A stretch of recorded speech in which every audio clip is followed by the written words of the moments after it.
Hallelujah, praise the lord. प्रभु यीशु मसीह के अद्भुत पवित्र नाम में एक बार पुनः आप सब लोगों का आज की इस लाइव प्रार्थना में मैं स्वागत करता हूं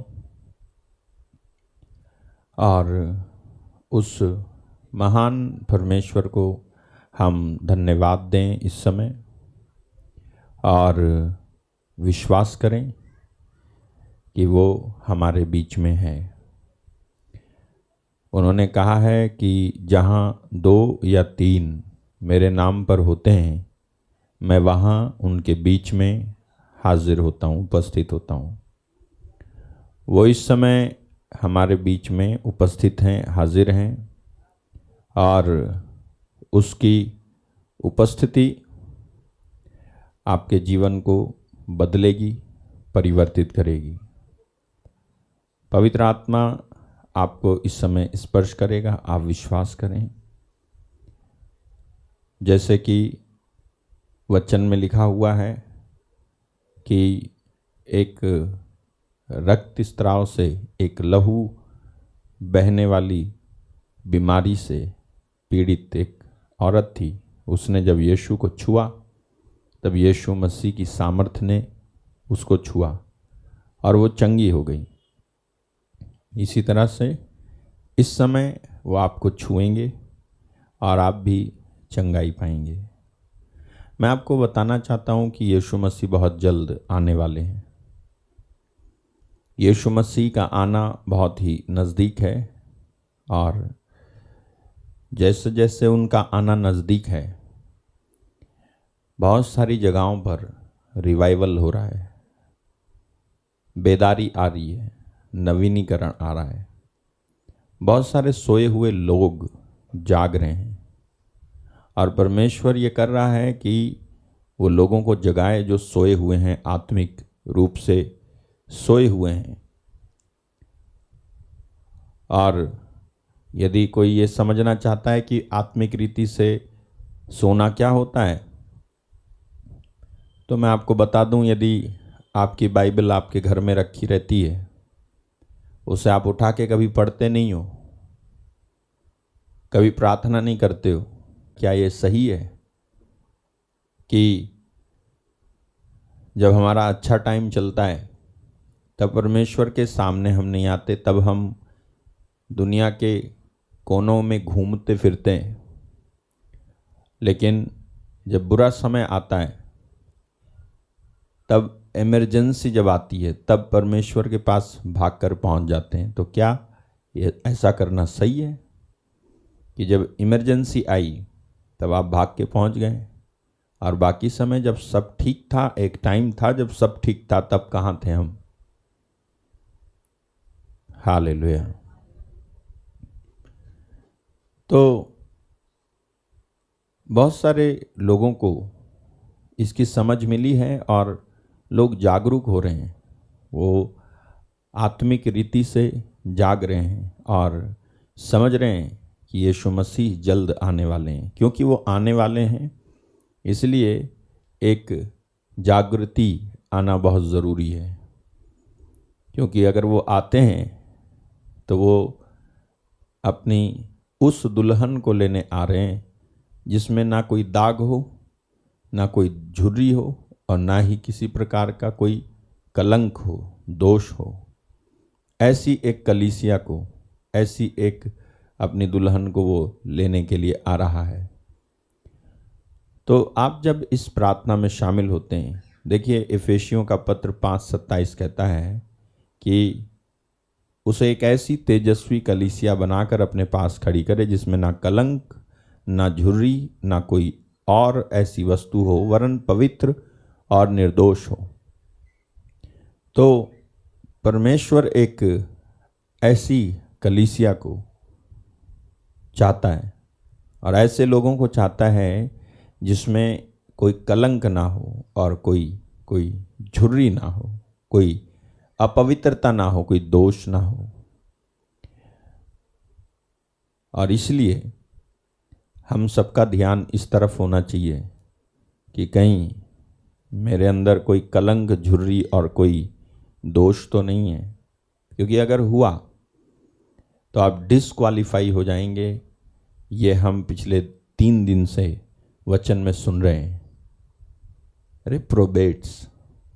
अगर हमने जैसा वचन कहता है वैसा नहीं किया तो परमेश्वर आपको डिसक्वालीफाई करेगा।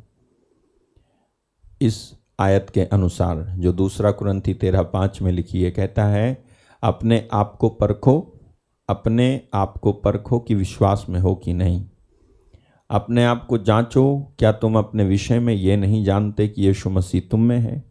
यदि नहीं तो तुम जांच में निकम्मे निकले हो। हालेलुया।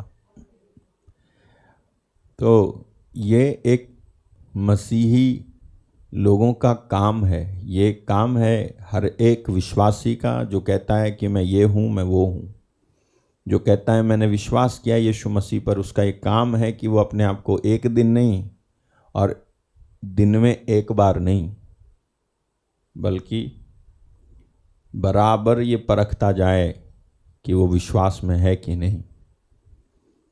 कहीं उसे टेम्प्ट तो नहीं किया जा रहा, टेम्पटेशन तो नहीं दी जा रही है उसको, और कहीं वो बैकस्लाइड तो नहीं हो रहा है, कहीं वो भटक तो नहीं रहा है, बहकाया तो नहीं जा रहा है, कहीं ऐसा कुछ तो नहीं है जो उसे पता ही नहीं चल रहा है और लेकिन हो रहा है उसके साथ। तो ये चेक करने की और परखने की ज़रूरत है। और इसलिए ये ज़रूरी है। ये सब हम क्यों कर रहे हैं? क्यों वचन सुनना है? क्यों मैं बाइबल पढूं? क्यों मैं प्रार्थना करूं? क्या ज़रूरत है इसकी? हालेलुया।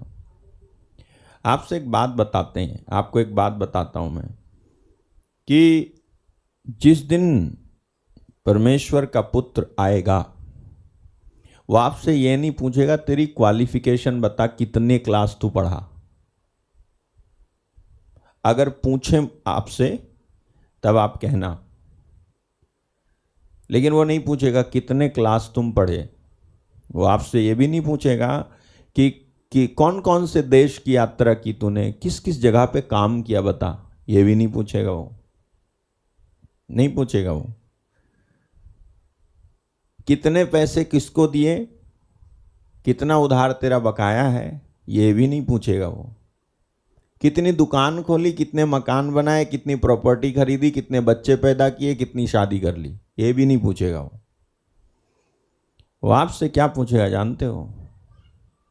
वो आपसे एक चीज पूछेगा, वो आपसे पूछेगा तूने मेरे लिए क्या किया।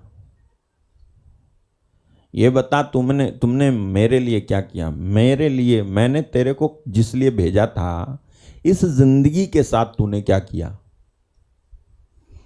ये जिंदगी मैंने तेरे को किस लिए दी थी और क्या तूने उसका अर्थ समझा।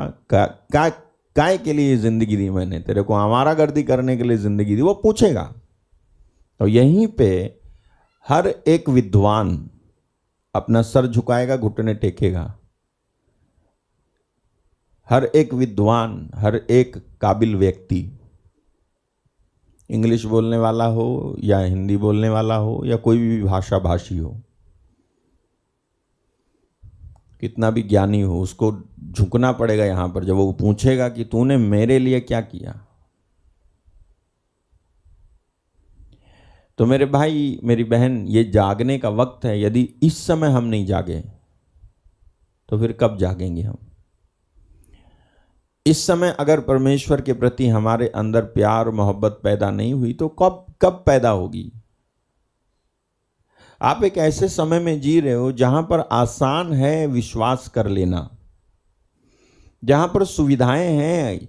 आप YouTube खोल के बैठ जाओ, आपको हजारों ऐसे प्रभु के दास दासी मिल जाएंगे जो पावरफुली प्रीच कर रहे हैं, मिरेकल हो रहे हैं, चमत्कार हो रहे हैं, उनके द्वारा आशीषें लोग पा रहे हैं।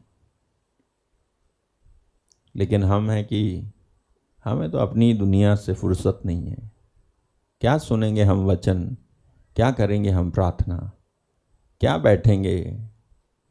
कभी आदत तो डाली नहीं है। तो थोड़ी देर बैठने से ही ऊब जाते हैं। तो ऐसे लोगों का क्या होगा? कोई इलाज नहीं है ऐसे लोगों का, मैं बता रहा हूं आपको।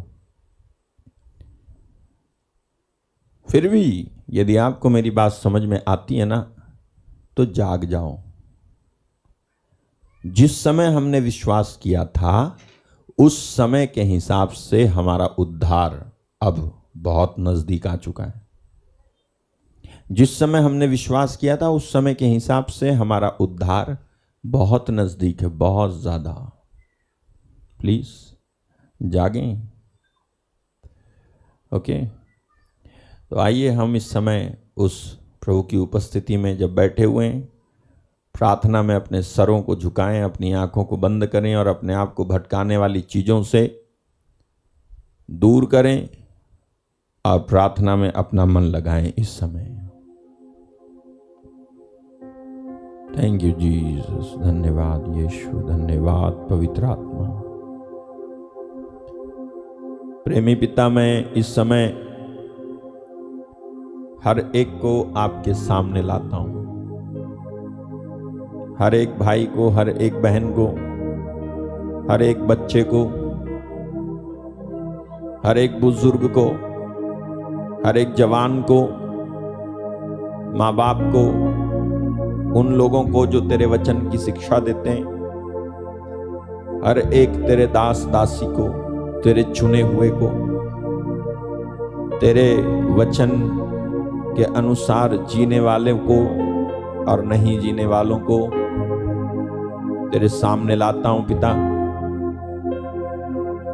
मैं इस समय विनती करता हूं, प्रार्थना करता हूं कि लोग जागें और अपनी आंखों को खोलें और देखें कि विश्वास करने के बाद वे कितने आगे आए हैं, और जितने वो आगे आए हैं क्या उन्होंने उस हिसाब का कुछ किया भी है या नहीं। और अगर नहीं किया है तो ये समय है कि आप जल्दी करें। ये समय है कि आप 10 गुने उत्साह से उसकी ओर लौटो। ये समय है कि आप अपने बर्बाद किए गए समय पर पश्चाताप करें और परमेश्वर की ओर लौटें, क्योंकि वो आ रहा है। वो दुल्हन को लेने आ रहा है जिसमें ना कोई दाग हो, ना झुर्री हो, ना कोई दोष हो। ऐसी एक दुल्हन यानी आप जो उसकी कलीसिया हैं, आप जो उसके लोग हैं, वो लेने आ रहा है। आप तैयार हैं या नहीं? तैयार हो जाएं मेरे भाई, मेरे बहन। Thank you Jesus, thank you Jesus, thank you Jesus. जाग जरा दुल्हन, दूल्हा यीशु आ रहा है। जाग जरा दुल्हन, दूल्हा यीशु आ रहा है। जाग जरा दुल्हन, दूल्हा यीशु आ रहा है। जाग जरा दुल्हन, दूल्हा यीशु आ रहा है। आ रहा है, आ रहा है, आ रहा है, आ रहा है, आ रहा है। जाग जरा दुल्हन, दूल्हा यीशु आ रहा है। जाग जरा दुल्हन, दूल्हा यीशु आ रहा है। जाग जरा दुल्हन, दूल्हा यीशु आ रहा है। जाग जरा दुल्हन, दूल्हा यीशु आ रहा है। बापों की नींद में ना सोना, बापों की नींद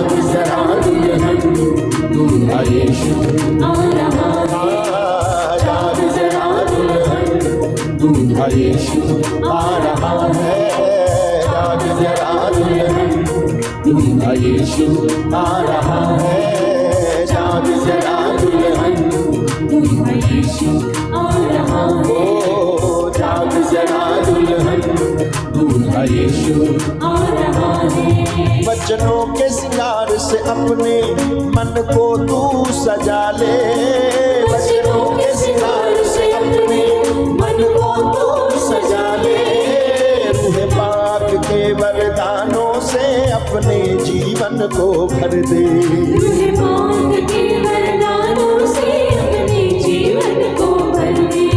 वचनों के सिंगार से अपने मन को तू सजा ले, वचनों के सिंगार से अपने मन को तू सजा ले, रूह पाक के वरदानों से अपने जीवन को भर दे, रूह पाक के वरदानों से अपने जीवन को भर दे, रूह पाक के वरदानों से अपने जीवन को भर दे, रूह पाक के वरदानों से अपने जीवन को भर दे। पापों की नींद में ना सोना, पापों की नींद में ना सोना, दुनिया की भीड़ में न खोना, जाग जरा दुल्हन, दूल्हा यीशु आ रहा है, जाग जरा दुल्हन, दूल्हा यीशु आ रहा है, ओ जाग जरा दुल्हन, दूल्हा यीशु आ रहा है, जाग जरा दुल्हन, दूल्हा यीशु आ रहा है, ओ जाग जरा दुल्हन, दूल्हा यीशु आ रहा है, ओ जाग जरा दुल्हन, दूल्हा यीशु आ रहा है। तेरी आंखें लगी रहे मसीह पे, तुझको लेने वो आएगा, तेरी आंखें लगी रहे मसीह पे, तुझको लेने वो आएगा, कुप्पी में तेल लेके रहना तैयार वरना रह जाएगा, पीन पीन लेके रहना तैयार वरना रह जाएगा, कुप्पी में तेल लेके रहना तैयार वरना रह जाएगा, पीन लेके रहना तैयार वरना रह जाएगा, तेरी आंखें लगी रहे मसीह पे, तुझको लेने वो आएगा, आंखें लगी रहे मसीह पे, तुझको लेने वो आएगा, कुप्पी में तेल लेके रहना तैयार वरना रह जाएगा, पीन पीन लेके रहना तैयार वरना रह जाएगा, कुप्पी में तेल लेके रहना तैयार वरना रह जाएगा, पीन पीन लेके रहना तैयार वरना रह जाएगा, पापों की नींद में ना सोना,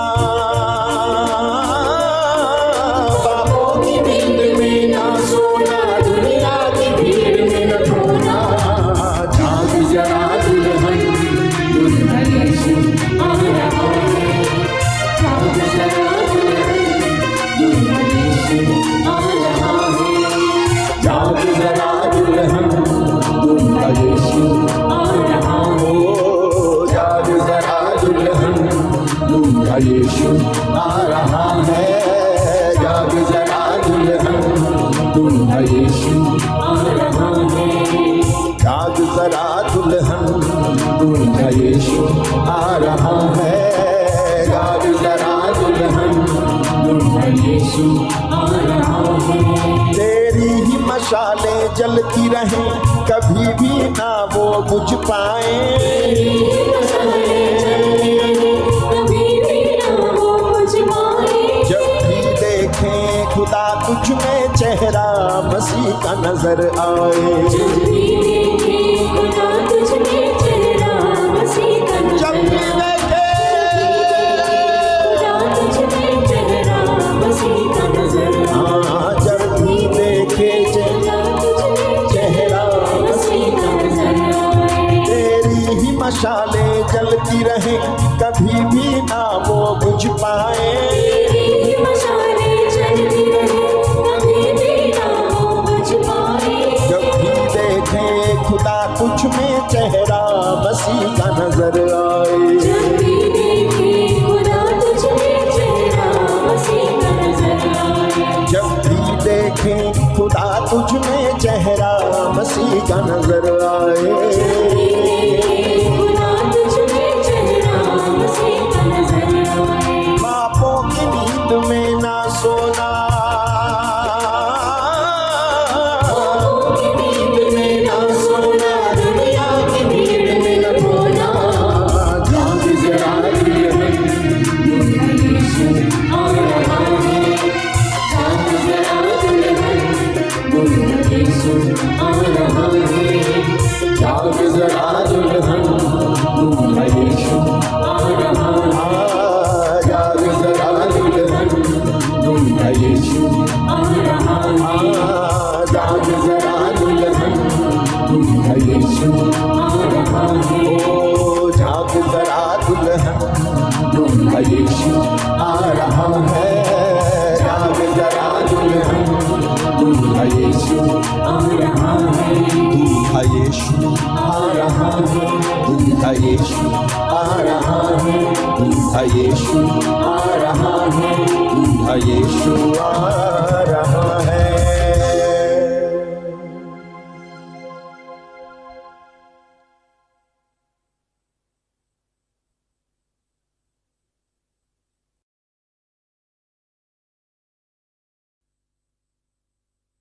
थैंक यू जीसस, हालेलुया।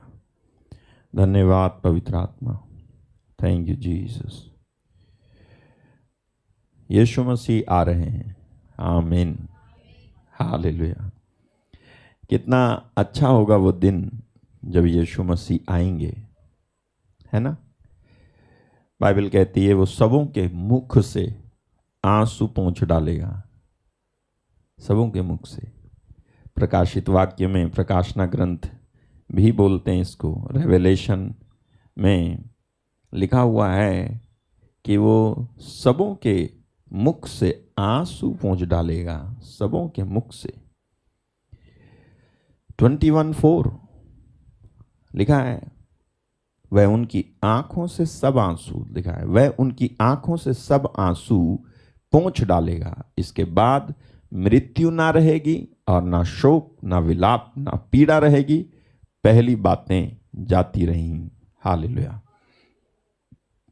और इसीलिए, क्योंकि यीशु मसीह आ रहे हैं, इसीलिए ये जरूरी है कि आप 2 कुरिन्थी 13:5 सावधानी से लें। लिखा है, अपने आप को परखो कि विश्वास में हो कि नहीं। अगर यीशु मसीह आते हैं और आपको विश्वास में नहीं पाते हैं तो क्या होगा? एक विश्वास करने वाला स्वर्ग जाएगा। Hallelujah, hallelujah, thank you Jesus. एक विश्वास में जो है वो स्वर्ग जाएगा, विश्वास में जो लोग हैं वो स्वर्ग जाएंगे।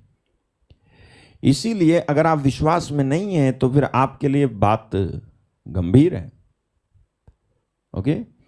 और इसीलिए अपने आप को परखने की जरूरत है। बाइबल कहती है अपने आप को परखो कि विश्वास में हो कि नहीं। अपने आप को जांचो, क्या तुम अपने विषय में ये नहीं जानते कि यीशु मसीह तुम में है? यदि नहीं तो तुम निकम्मे निकले हो। आज कितने सारे लोग हैं जो विश्वास के साथ ये कह सकते हैं यीशु मसीह मुझ में है, इसको मैं जानता हूं। अगर यीशु मसीह आप में है और आप जानते हो कि यीशु मसीह आप में है, तो फिर आप पाप क्यों करते हो? फिर आप झूठ क्यों बोलते हो? फिर आप झगड़ा क्यों करते हो? फिर क्यों पति पत्नी के बीच में जो है झगड़े हो रहे, राड़ हो रही है? क्यों एक दूसरे पर दोष लगाया जा रहा है? क्यों कोई छोटा नहीं बन जाता है? क्यों कोई किसी को माफ नहीं कर पाता है? क्यों परिवार के लोग एक अपना बोरिया बिस्तरा उठा के उधर भागता है तो कोई 1 साल बाद की प्लानिंग कर लेता, हम 1 साल बाद अलग हो जाएंगे? क्यों? आपके अंदर यीशु मसीह अगर है तो ये काम होंगे ही नहीं, क्योंकि यीशु मसीह का आपके अंदर होना सब कुछ यूनिटी में चलाएगा, एकता में रखेगा, कोई अलग थलग नहीं जाएगा। प्यार होगा, माफी होगी, सहनशीलता होगी, धीरज होगा, प्रार्थना होगी, समय होगा एक प्रभु के लिए। ये नहीं कि बिजी हूं, थक गया हूं, थक गई हूं, क्या करूं मैं, ये भी करना पड़ता है, वो भी करना पड़ता है, तो तुम ऐसे ही भजन गाओ, जिंदगी भर तुम्हारी हालत नहीं सुधरेगी। हालेलुया। मैंने ऐसे भी लोगों को देखा है जो बिजी हूं, थक गया हूं, थक गई हूं, परेशान हूं, इधर भी भागूं, उधर भी भागूं, इसको भी देखूं, उसको भी देखूं, नहीं करते हैं। वो आपसे ज्यादा करते हैं और चुपचाप परमेश्वर की उपस्थिति में, हुजूरी में आके बैठते भी हैं। तो आशीष किसको मिले? कौन है विश्वास में?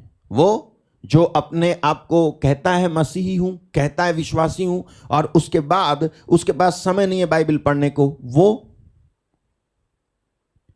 वो विश्वास में है, या ये विश्वास में है जो सब कुछ करने के बाद, वचन में लिखा हुआ है सब कुछ करने के बाद तुमको इतना ही कहना चाहिए कि हम सेवक मात्र हैं। सब कुछ करने के बाद, सब चीजों को करने के बाद में हम तो सेवक हैं, सेवक मात्र हैं। लूक 17:10 कहता है, लूका 17:10 17:10 में लिखा है, इसी रीति से तुम भी जब उन सब कामों को कर चुको जिसकी आज्ञा तुम्हें दी गई थी, तो कहो हम निकम्मे दास हैं।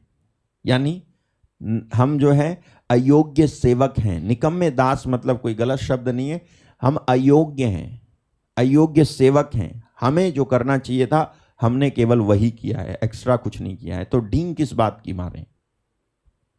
लेकिन कुछ ऐसे लोग हैं जो उतना नहीं करते जितना प्रभु चाहता है उनसे करने को, प्रभु की कोई आज्ञा पालन नहीं करते, लेकिन उसके बाद भी वो परमेश्वर पर, मतलब मैं आके बैठा हूं तो परमेश्वर पर एहसान कर रहा हूं। मैं आया हूं तो, अगर प्रभु के पास आया हूं, तुमने बुलाया है, मैं आया हूं तो मैं परमेश्वर पर एहसान कर रहा हूं। ये सोचते हैं। कोई ना परमेश्वर पर कभी एहसान कर सका है, ना कर पाएगा।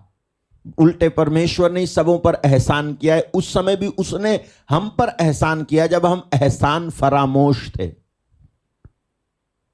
परमेश्वर ने उस समय भी हम पर एहसान किया जब हम एहसान फरामोश थे, पी पी के घूमते थे, गालियां दे दे के घूमते थे, झगड़े करते थे, गुंडागर्दी करते थे, छेड़छाड़ करते थे, सताते थे, रुलाते थे। इस शरीर का जो परमेश्वर का दिया हुआ है आदर इज्जत नहीं करते थे।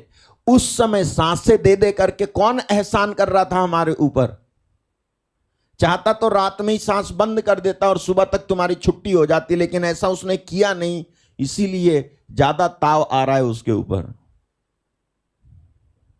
ये जो जिंदगी है, मनुष्य इस जिंदगी को लेकर के बस कुछ नहीं करता है सिवाय इसके कि ये नहीं मिला मेरे को, वो नहीं मिला मेरे को, वो नहीं आया मेरा, ये नहीं आया मेरा, वो क्या देर हो रही, ये देर हो रही, ये क्या करूं मैं, ये भी है। यार तू ये जिंदगी के बारे में जरा सोच। ये जिंदगी परमेश्वर की कृपा से तेरे को मिली है। कभी दिया धन्यवाद इसके लिए? छोटे से बड़ा हो गया, बड़े से और बड़ा हो गया, पढ़ लिख करके आंखें बड़ी बड़ी हो गई, तेरे बाल बड़े बड़े हो गए, तेरे गाल बड़े बड़े हो गए, तेरा शरीर बड़ा सा हो गया, लेकिन तू है कि कभी धन्यवाद के शब्द तेरे मुंह से निकलते नहीं है सिवाय इसके कि ये नहीं हुआ, वो नहीं हुआ, ये नहीं हुआ, वो नहीं हुआ।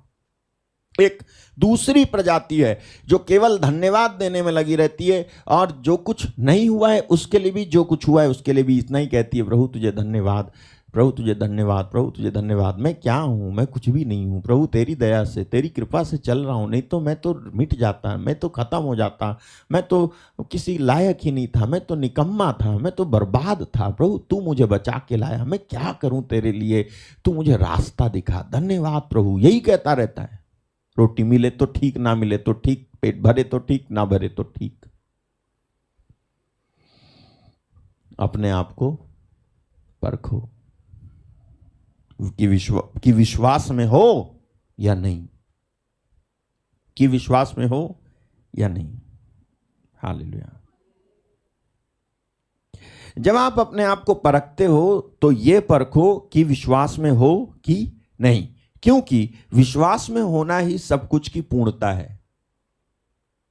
फिर से बोलूं, जब आप अपने आप को परखते हो, चेक करते हो, एग्जामिन करते हो, तो क्या एग्जामिन करो अपने आप में?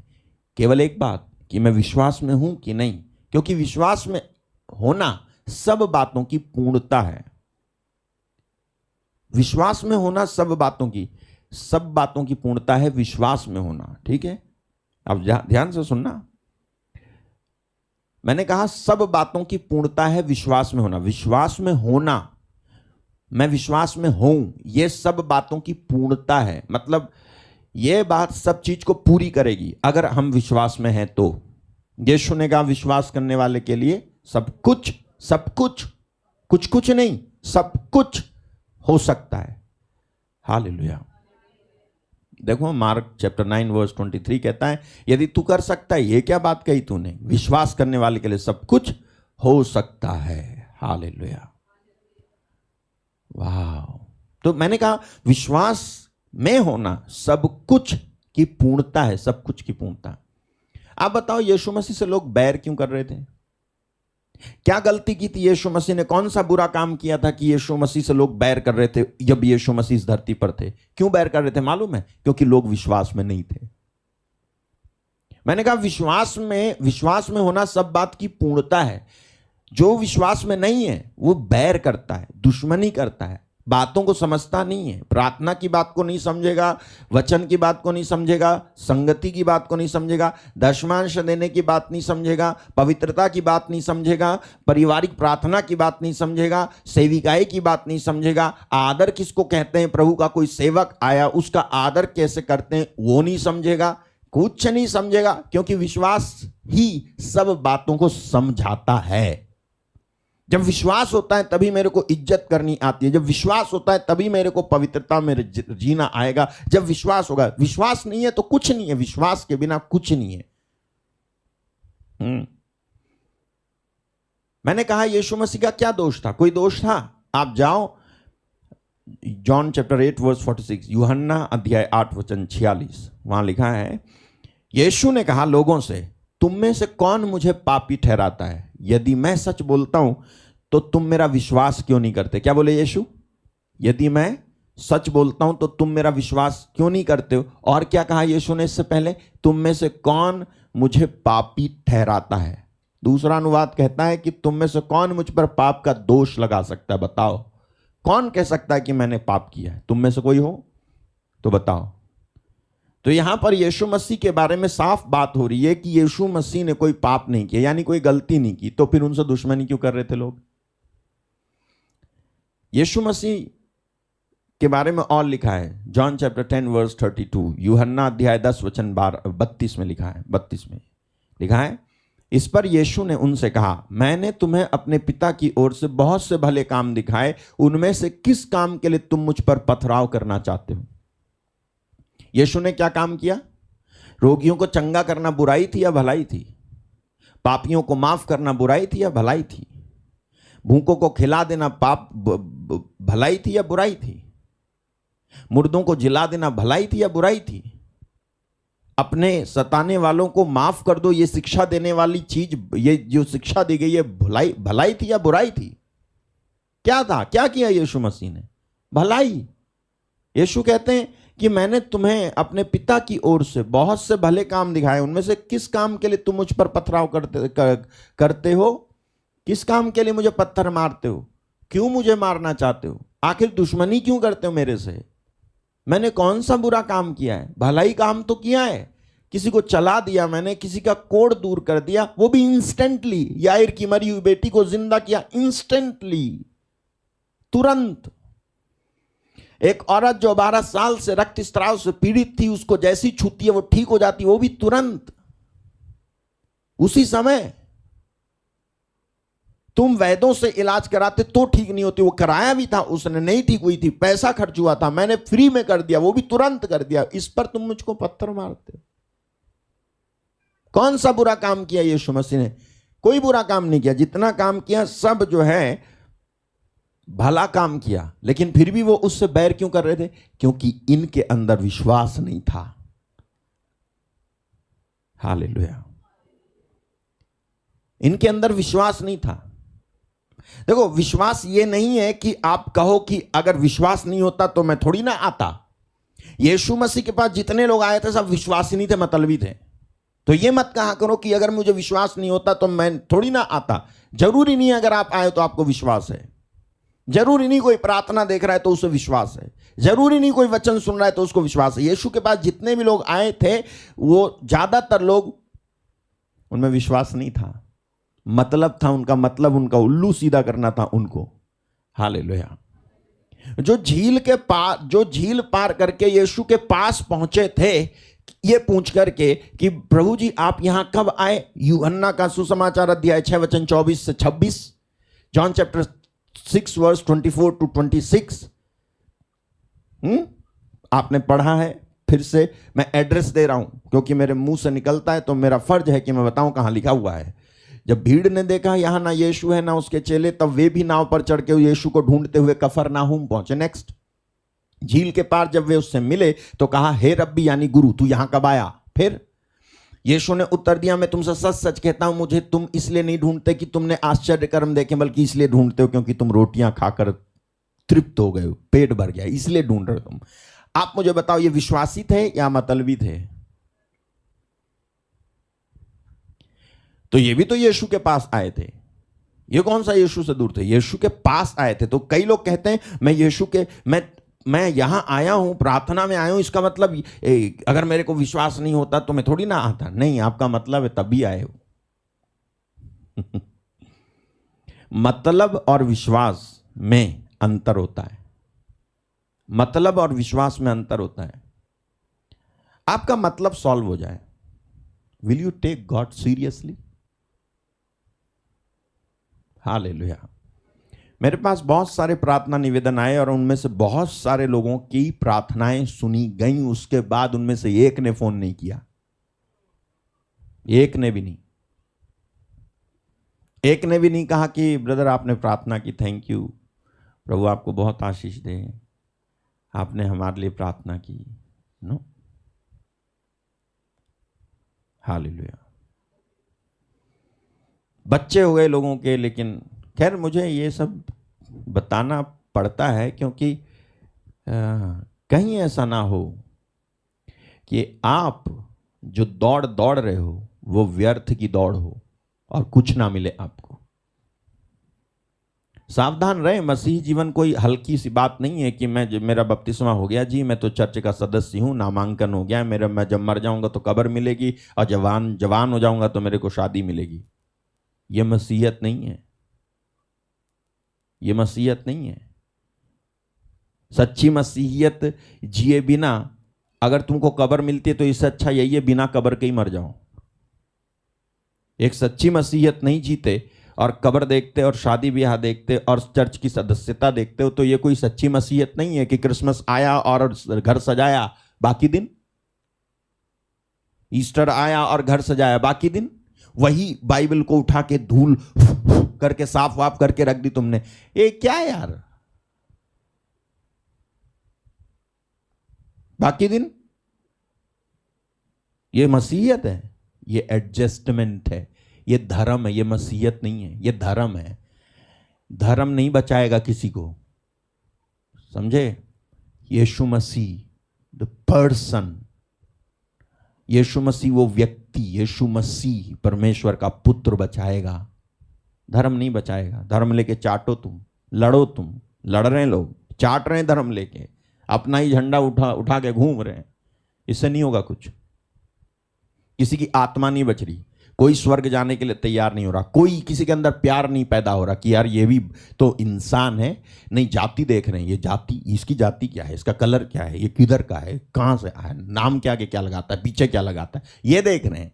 ये धर्म है, ये बचाएगा नहीं किसी को, ये धर्म है। लोग कई सारे इसी में फंसे हुए हैं और जब तक लोग इसमें फंसे रहेंगे ना तब तक उनका कल्याण नहीं होगा, तब तक उनका उद्धार नहीं होगा, उनको आंखें नहीं खुलेंगी, ना वो आशीष जो परमेश्वर देना चाहता है उनको मिलेगी, क्योंकि धर्म है, विश्वास नहीं है। क्या कहा पौलुस ने? पौल कहता है कि अपने आप को परखो कि विश्वास में हो कि नहीं, धर्म में हो कि नहीं। ये नहीं कहा, उसने कहा विश्वास में हो कि नहीं। हालेलुया। तो क्या था विश्वास इनका? क्या था इनका विश्वास? ये विश्वासी थे जो झील पार करके यीशु के पास पहुंचे थे, मतलबी थे। हालेलुया। ओके। अच्छा, आपको याद होगा एक अंधा भिखारी जो सड़क के किनारे बैठ करके भीख मांग रहा था, लूक चैप्टर 18 वर्स 38 to 39। क्या हुआ था? ये लोग यीशु मसीह के साथ थे, यीशु मसीह के साथ भीड़ में चल रहे थे।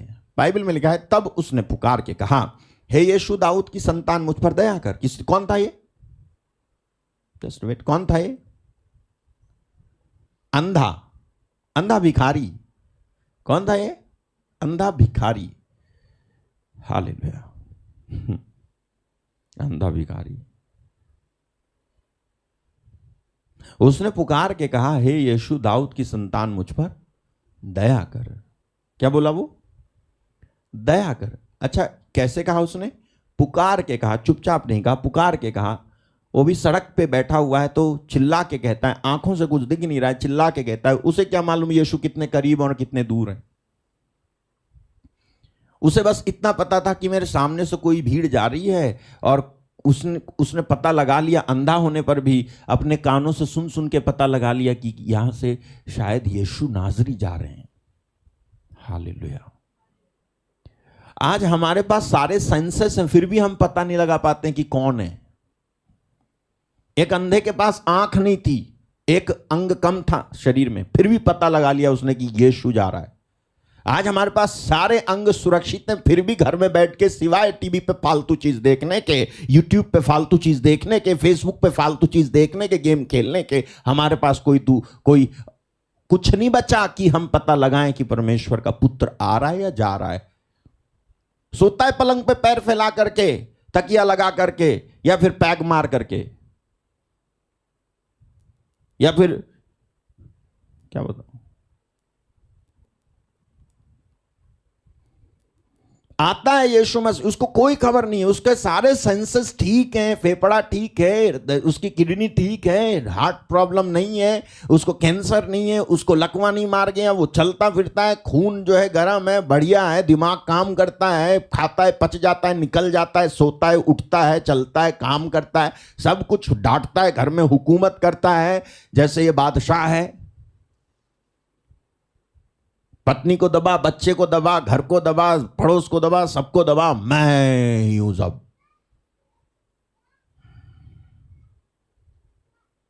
लेकिन फिर भी उस अंधे के समान, अरे बाबा, अंधे ने बिना आंख के यीशु मसीह को ढूंढ लिया, तेरे पास आंख है फिर भी नहीं ढूंढता,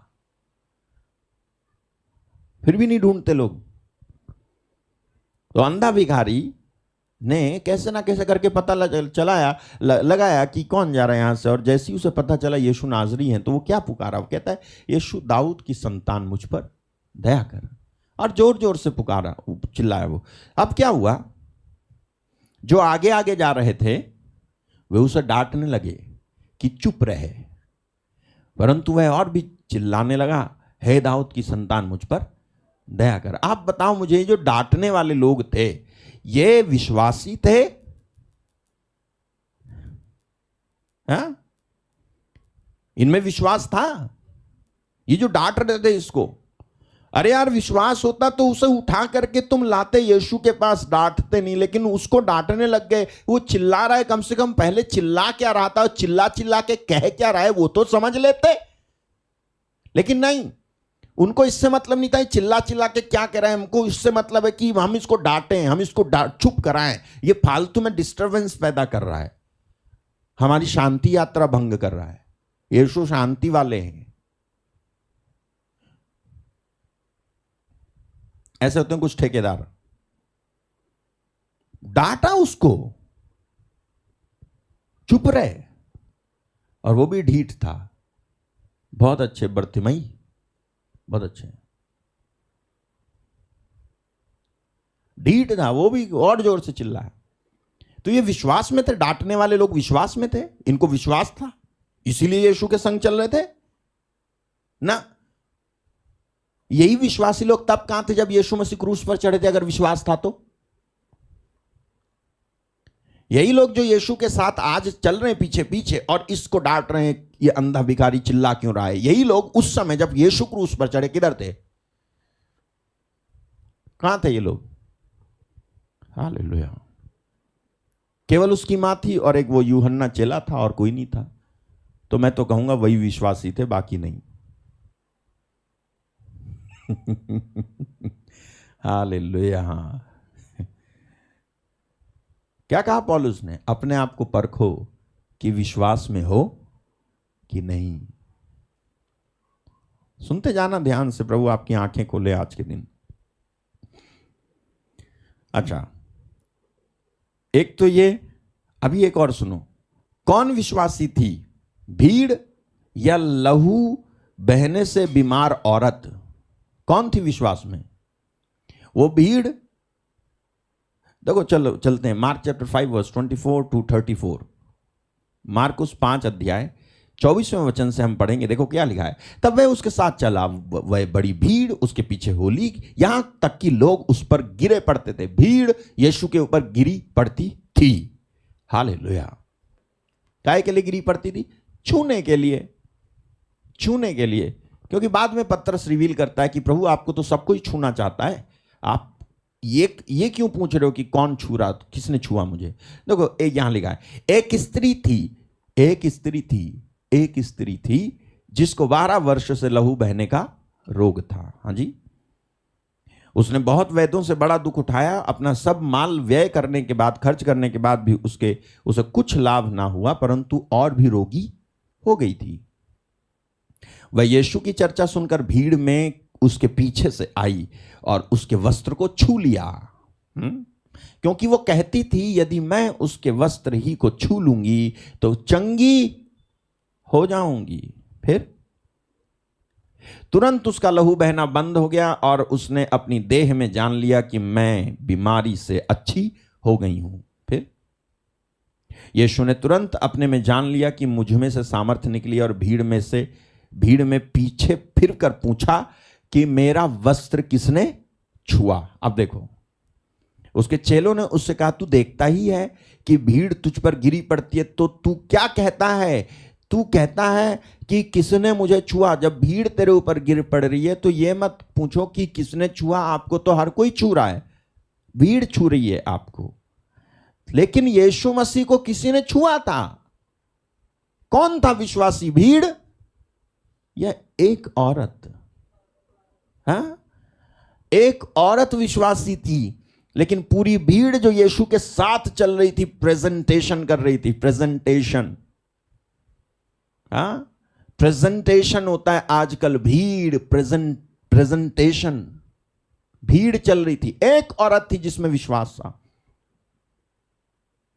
उस भीड़ में विश्वास नहीं था, क्योंकि अगर भीड़ में विश्वास होता तो यीशु मसीह सबके बारे में कहते कि किसने मुझे छुआ, यहां पर किसी ने छुआ। लेकिन एक औरत छूती है यीशु मसीह को आकर के, और वो भी विश्वास के साथ छूती है।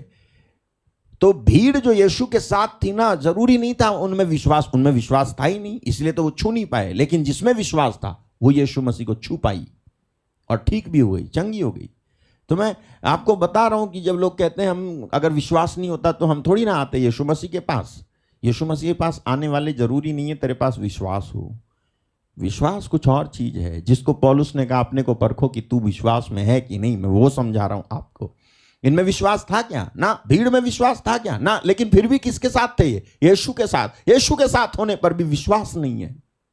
ये तो बहुत बड़ी ट्रेजेडी है कि यीशु के साथ हूं फिर भी विश्वास नहीं है।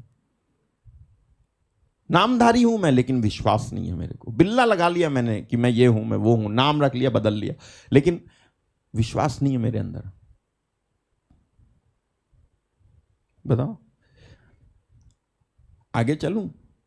कौन विश्वास में था?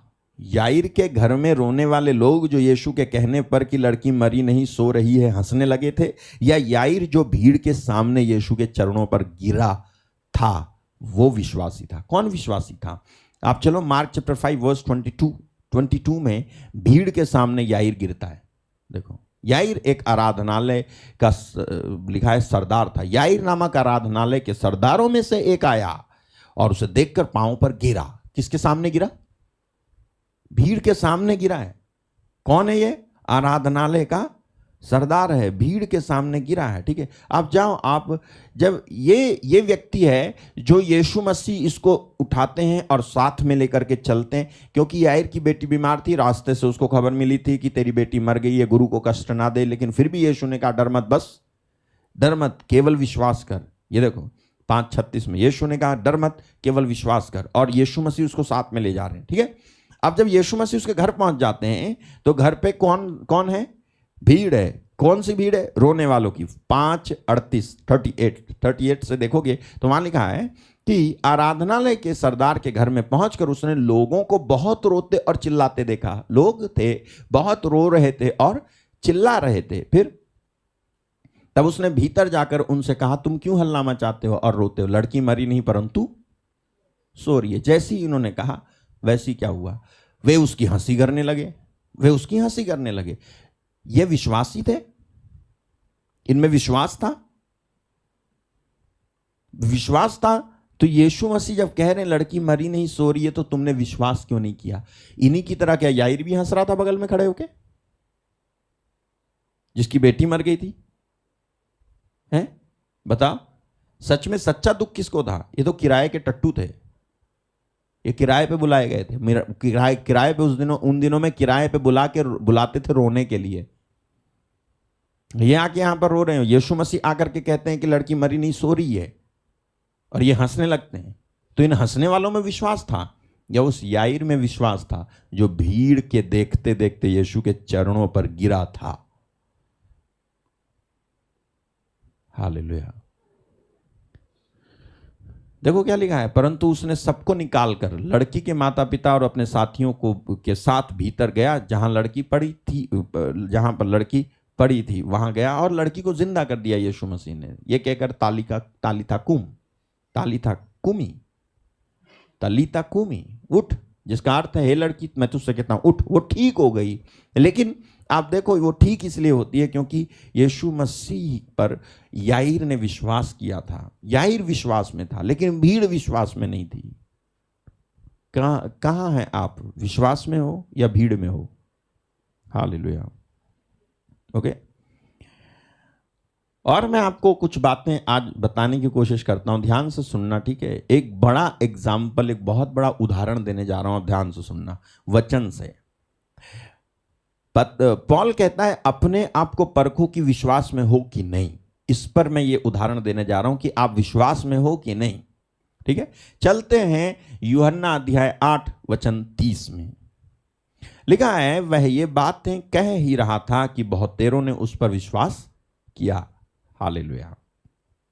वह ये बातें कह ही रहा था। इसके पहले की आयत आप डालोगे तो वहां लिखा है, यीशु कह रहे थे मेरा भेजने वाला मेरे साथ है और उसने मुझे अकेला नहीं छोड़ा है, क्योंकि मैं सर्वदा वही काम करता हूं जिससे वो प्रसन्न होता है। फिर वो ये बातें कह ही रहा था कि बहुतों ने उस पर विश्वास किया। तो बहुतेरों ने उस पर विश्वास किया। जी नेक्स्ट। तब यीशु ने उन यहूदियों से जिन्होंने उन पर विश्वास किया था कहा, यदि तुम मेरे वचन में बने रहोगे तो सचमुच मेरे चेले ठहरोगे। हालेलुया। क्या बोले? यदि तुम सचमुच मेरे वचन में बने रहोगे तो सचमुच मेरे चेले ठहरोगे। बिना वचन में बने हुए इन्होंने विश्वास किया है। इनके बारे में आपने 8:30 में पढ़ा ना कि बहुतेरों ने उस पर विश्वास किया। इन्होंने विश्वास किया। आप देखो कि विश्वास में होना क्या होता है। यीशु मसीह यहां समझाएंगे कि विश्वास में होना क्या है। इन्होंने विश्वास किया है। जिन्होंने विश्वास किया है ना, उनसे यीशु मसीह कहते हैं कि यदि तुम मेरे वचन में बने रहोगे तो सचमुच मेरे चेले ठहरोगे।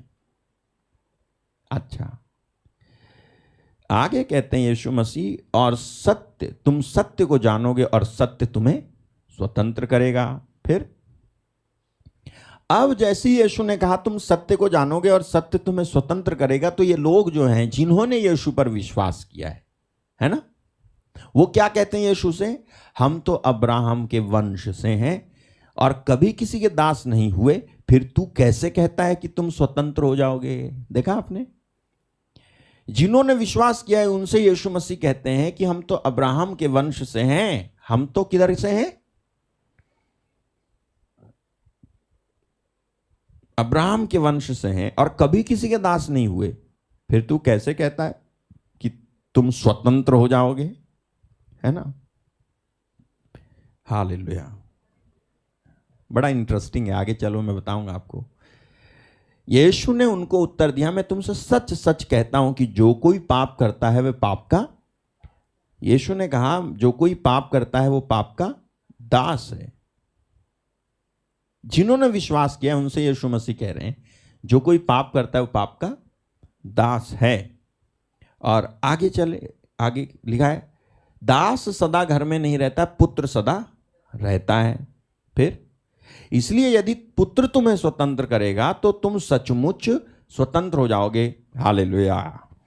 सो यदि पुत्र तुम्हें स्वतंत्र करेगा तो तुम सचमुच स्वतंत्र हो जाओगे। यीशु कहना चाह रहे हैं कि भले ही तुमने विश्वास किया है लेकिन तुम स्वतंत्र नहीं हो। अगर तुमने विश्वास किया है तो तुम्हें स्वतंत्र होना चाहिए। एक विश्वासी स्वतंत्र होता है। अपने को परखो कि विश्वास में हो कि नहीं। विश्वास में होने का मतलब है एक विश्वासी स्वतंत्र होगा गुनाह से, पाप से। आप विश्वास में हो, परखो अपने आप को, तो क्या स्वतंत्र हो? एक विश्वासी स्वतंत्र होता है। हालेलुया। आज कोई कह देता है तुमसे कि भाई उधर मत जाना, इधर मत जाना, है? तुम्हारा चर्च कह देता है तुमसे कि उसको मत बुलाना, उसको मत सुनना, उसको मत भाव देना। हाँ, तो हम स्वतंत्र नहीं है। हमें बांधते हैं और हम बंध जाते हैं। हमें अपनी बातों से लोग बांधते हैं और हम बंध जाते हैं। हम ऐसे हो जाते हैं कि चलो ठीक है, जैसा ये कहते हैं वैसे ही करेंगे। हालेलुया। एक विश्वासी स्वतंत्र होता है। यीशु ने कहा कि यदि पुत्र तुम्हें स्वतंत्र कर देगा तो तुम सचमुच स्वतंत्र हो जाओगे। यीशु ये कहना चाह रहे थे भले ही तुमने विश्वास किया। इन्होंने विश्वास किया, जॉन 8:30 में लिखा है, उन्होंने विश्वास किया। जिन्होंने विश्वास किया उनसे यीशु कह रहे हैं तुम स्वतंत्र हो जाओगे। एक विश्वासी स्वतंत्र होता है, आजाद होता है एक विश्वासी। हालेलुया। ओके, अच्छा आगे चलते। 8:37 में लिखा है मैं जानता हूं कि तुम इब्राहिम के वंश से हो तो भी मेरा वचन तुम्हारे हृदय में जगह नहीं पाता, इसीलिए तुम मुझे मार डालना चाहते हो। यीशु कहना चाहते हैं कि एक विश्वासी वो होता है जो वचन को अपने दिल में जगह दे। वचन को दिल में जगह नहीं देने वाला यीशु को मार डालता है। एक विश्वासी वो है। यहां यीशु मसीह जिन्होंने उस पर विश्वास किया उनसे कह रहे हैं कि तुम अब्राहम के वंश से हो तो भी, तुम इब्राहिम के वंश से हो तो भी, इब्राहिम ने तो विश्वास किया था, लेकिन तो भी मेरा वचन तुम्हारे हृदय में जगह नहीं पाता है, दिल में तुम्हारे जगह नहीं पाता है। तुम उसको, वचन को अपने अंदर आने ही नहीं देते हो। It's you, not some people, it's you allowing yourself not to receive the word. ये तुम हो जो रेसिस्ट कर रहे हो, रोक रहे हो। मेरा वचन तुम्हारे अंदर जगह नहीं पाता। यीशु मसीह कहना चाह रहे हैं कि एक विश्वासी वो होता है जो वचन को अपने दिल में जगह देता है, और जो वचन को अपने दिल में जगह नहीं देता है वो यीशु मसीह को मार डालता है। हालेलुया। आगे चलते हैं। इसी को पॉल कहता है कि अपने को परखो कि विश्वास में हो कि नहीं। चले 38 में लिखा है मैं वही कहता हूं जो मैंने अपने पिता के यहां देखा है, तुम वही करते रहते हो जो तुमने अपने पिता से सुना है। फिर उन्होंने उसको उत्तर दिया हमारा पिता तो अब्राहम है। यीशु ने उनसे कहा यदि तुम अब्राहम की संतान होते तो अब्राहम के समान काम करते। अच्छा, परंतु अब तुम मुझ जैसे मनुष्य को मार डालना चाहते हो जिसने तुम्हें वह सत्य वचन बताया जो परमेश्वर से सुना। ऐसा तो अब्राहम ने नहीं किया था। हालेलुया। ऐसा तो अब्राहम ने नहीं किया था। नेक्स्ट, तुम अपने पिता के समान काम करते हो। उन्होंने उससे कहा हम व्यभिचार से नहीं जन्मे, हमारा एक ही पिता है। अर्थात पहले इन्होंने क्या कहा था, कौन है इनका पिता? अब क्या कह रहे हैं ये? क्यों भाई? चेंज क्यों कर दिया? अभी तो तुम कह रहे थे अब्राहम हमारा पिता है, अभी तुम कह रहे हो परमेश्वर हमारा पिता है। ये चेंज क्यों? हालेलुया। उन्होंने कहा तुम अपने पिता के समान काम कर। उन्होंने कहा कि हम व्यभिचार से पैदा नहीं हुए, हमारा एक ही पिता है अर्थात परमेश्वर। नहीं, अभी तो तुम कह रहे थे इब्राहिम, अब परमेश्वर। हालेलुया। मैं बताता हूं क्यों। जब यीशु ने कहा इब्राहिम किसी को मार डालना नहीं चाहता था, लेकिन तुम मुझे जो सत्य बता रहा है मार डालना चाहते हो, तो इस बात का उनके पास कोई उत्तर नहीं था। तो उन्होंने क्या करा? बोले परमेश्वर हमारा पिता है। अब्राहम की बात में फंस जाएंगे, परमेश्वर की बात में कहां से फंसाएंगे हमको? हालेलुया। हैं? इब्राहिम की बात, जब यीशु ने कहा ना इब्राहिम तो मुझे मार डालना नहीं चाहता, इब्राहिम तो किसी को मार डालना नहीं चाहते थे। अगर तुम कहते हो इब्राहिम की संतान हो तुम, तो वो तो किसी को मार डालना नहीं चाहते थे, लेकिन तुम तो मुझे मार डालना चाहते हो। हालेलुया। तुम तो मुझे मार डालना चाहते हो। अगर तुम मुझे मार डालना चाहते हो तो तुम कैसे हो गए इब्राहिम की संतान? तो उन्होंने तुरंत पलटी मारी और बोले हमारा पिता, वो हमारा पिता जो है कौन है? परमेश्वर हमारा पिता है। उन्होंने सोचा अब यहां पर तो कुछ नहीं होगा। यीशु मसीह ने आगे बोलना शुरू किया। यीशु ने उनसे कहा यदि परमेश्वर तुम्हारा पिता है तो उसको भी चेक कर लेते हैं। यीशु ने कहा यदि परमेश्वर तुम्हारा बाप होता, पिता होता, तो तुम मुझसे प्रेम रखते, क्योंकि मैं परमेश्वर की ओर से आया हूं। मैं अपने आप से नहीं आया, परंतु उसी ने मुझे भेजा है। हाँ जी। तुम मेरी बात क्यों नहीं समझते? इसीलिए कि तुम मेरा वचन सुन नहीं सकते। हालेलुया। पहले वो बोल रहे थे इब्राहिम हमारा पिता है, फिर बोले परमेश्वर हमारा पिता है। फिर यीशु ने कहा अगर परमेश्वर तुम्हारा पिता है तो तुम मुझसे प्रेम रखते, क्योंकि मैं परमेश्वर से निकल कर आया हूं। मैं खुद नहीं आया, उसी की ओर से मैं भेजा गया हूं। तुम क्यों मेरी बात नहीं समझते हो? तुम इसलिए मेरी बात नहीं समझते हो क्योंकि तुम मेरे वचन को सुन नहीं सकते। You hate me. Hallelujah. I perceive that you hate me. तुम सुन नहीं सकते मेरी बात। जब प्यार होता है तो सुनते हैं, जब प्यार नहीं होता है, घृणा होती है, तब नहीं सुनते। तुम नहीं सुन सकते। अब यहां पर कुछ नहीं बोले वो। अब किसको बोलेंगे? तीसरा कौन पिता? यीशु मसीह ने बताया उनको तुम्हारा पिता सच में कौन है। हालेलुया। है, अपने आप को परखो कि विश्वास में हो या नहीं। अगर आप विश्वास में नहीं हो तो तुम्हारा पिता ना तो इब्राहिम है और ना परमेश्वर है, बल्कि कोई तीसरा है। यीशु मसीह 8:44 में क्या कहते हैं? तुम अपने पिता शैतान से हो और अपने पिता की लालसाओं को पूरा करना चाहते हो। वह तो आरंभ से हत्यारा है और सत्य पर स्थिर ना रहा, क्योंकि सत्य उसमें है ही नहीं। और जब वह झूठ बोलता है तो अपने ही स्वभाव ही से झूठ बोलता है, क्योंकि वो झूठा है और झूठ का पिता है।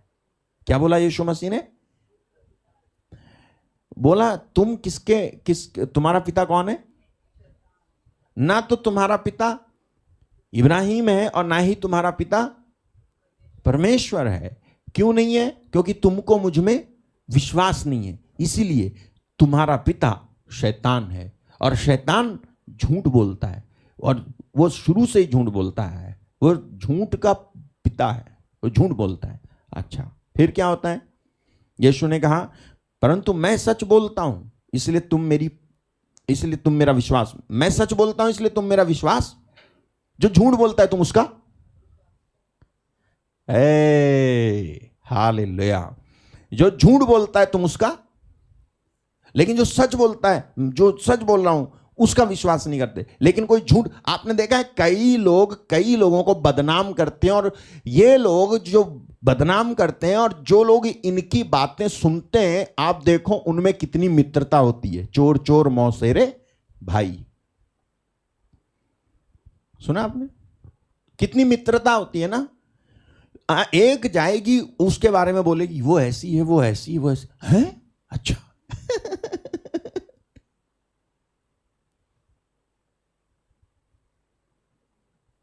नहीं होता है? नहीं होता है? अरे नहीं होता है, होता है। क्यों कर रहे हो आप ऐसा? क्योंकि तुम में विश्वास नहीं है। तुम क्या सुनना चाहते हो? झूठ। हालेलुया। तुम क्या सुनना चाहते हो? झूठ। तुम किस पर विश्वास करना चाहते हो? झूठ पर। यीशु मसीह ने कहा मैं सच बोलता हूं इसीलिए तुम मेरा विश्वास नहीं करते हो, लेकिन कोई झूठ बोलता है तो उस पर तुम विश्वास करते हो। झूठ बोलता है आकर के कि वो ऐसा है, वो ऐसी है, वो ऐसा है, वो ऐसी है, वो कर रहा है, वो ये कर रहा है, झूठ बोलता है। हालेलुया। एक बार मैंने एक वीडियो देखी थी। वीडियो कुछ ऐसी है कि 20 लोग एक साथ लाइन में खड़े हैं और सब जो है मुंह आगे करके खड़े हैं, ठीक है।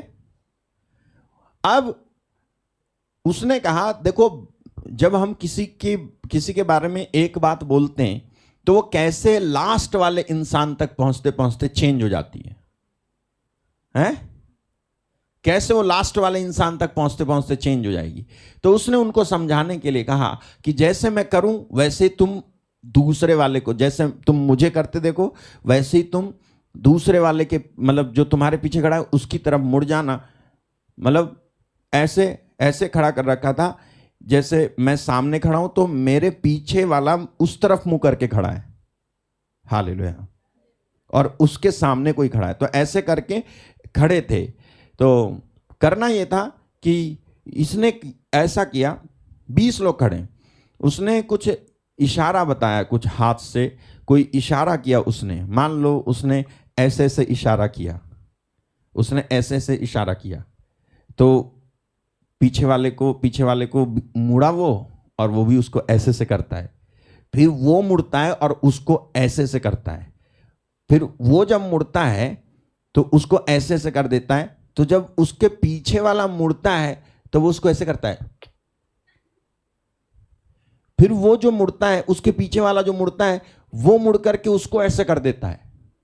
फिर 3-4 जने ऐसे ही करते हैं। फिर वो जो 3-4 जने के बाद करेगा वो ऐसे करता है।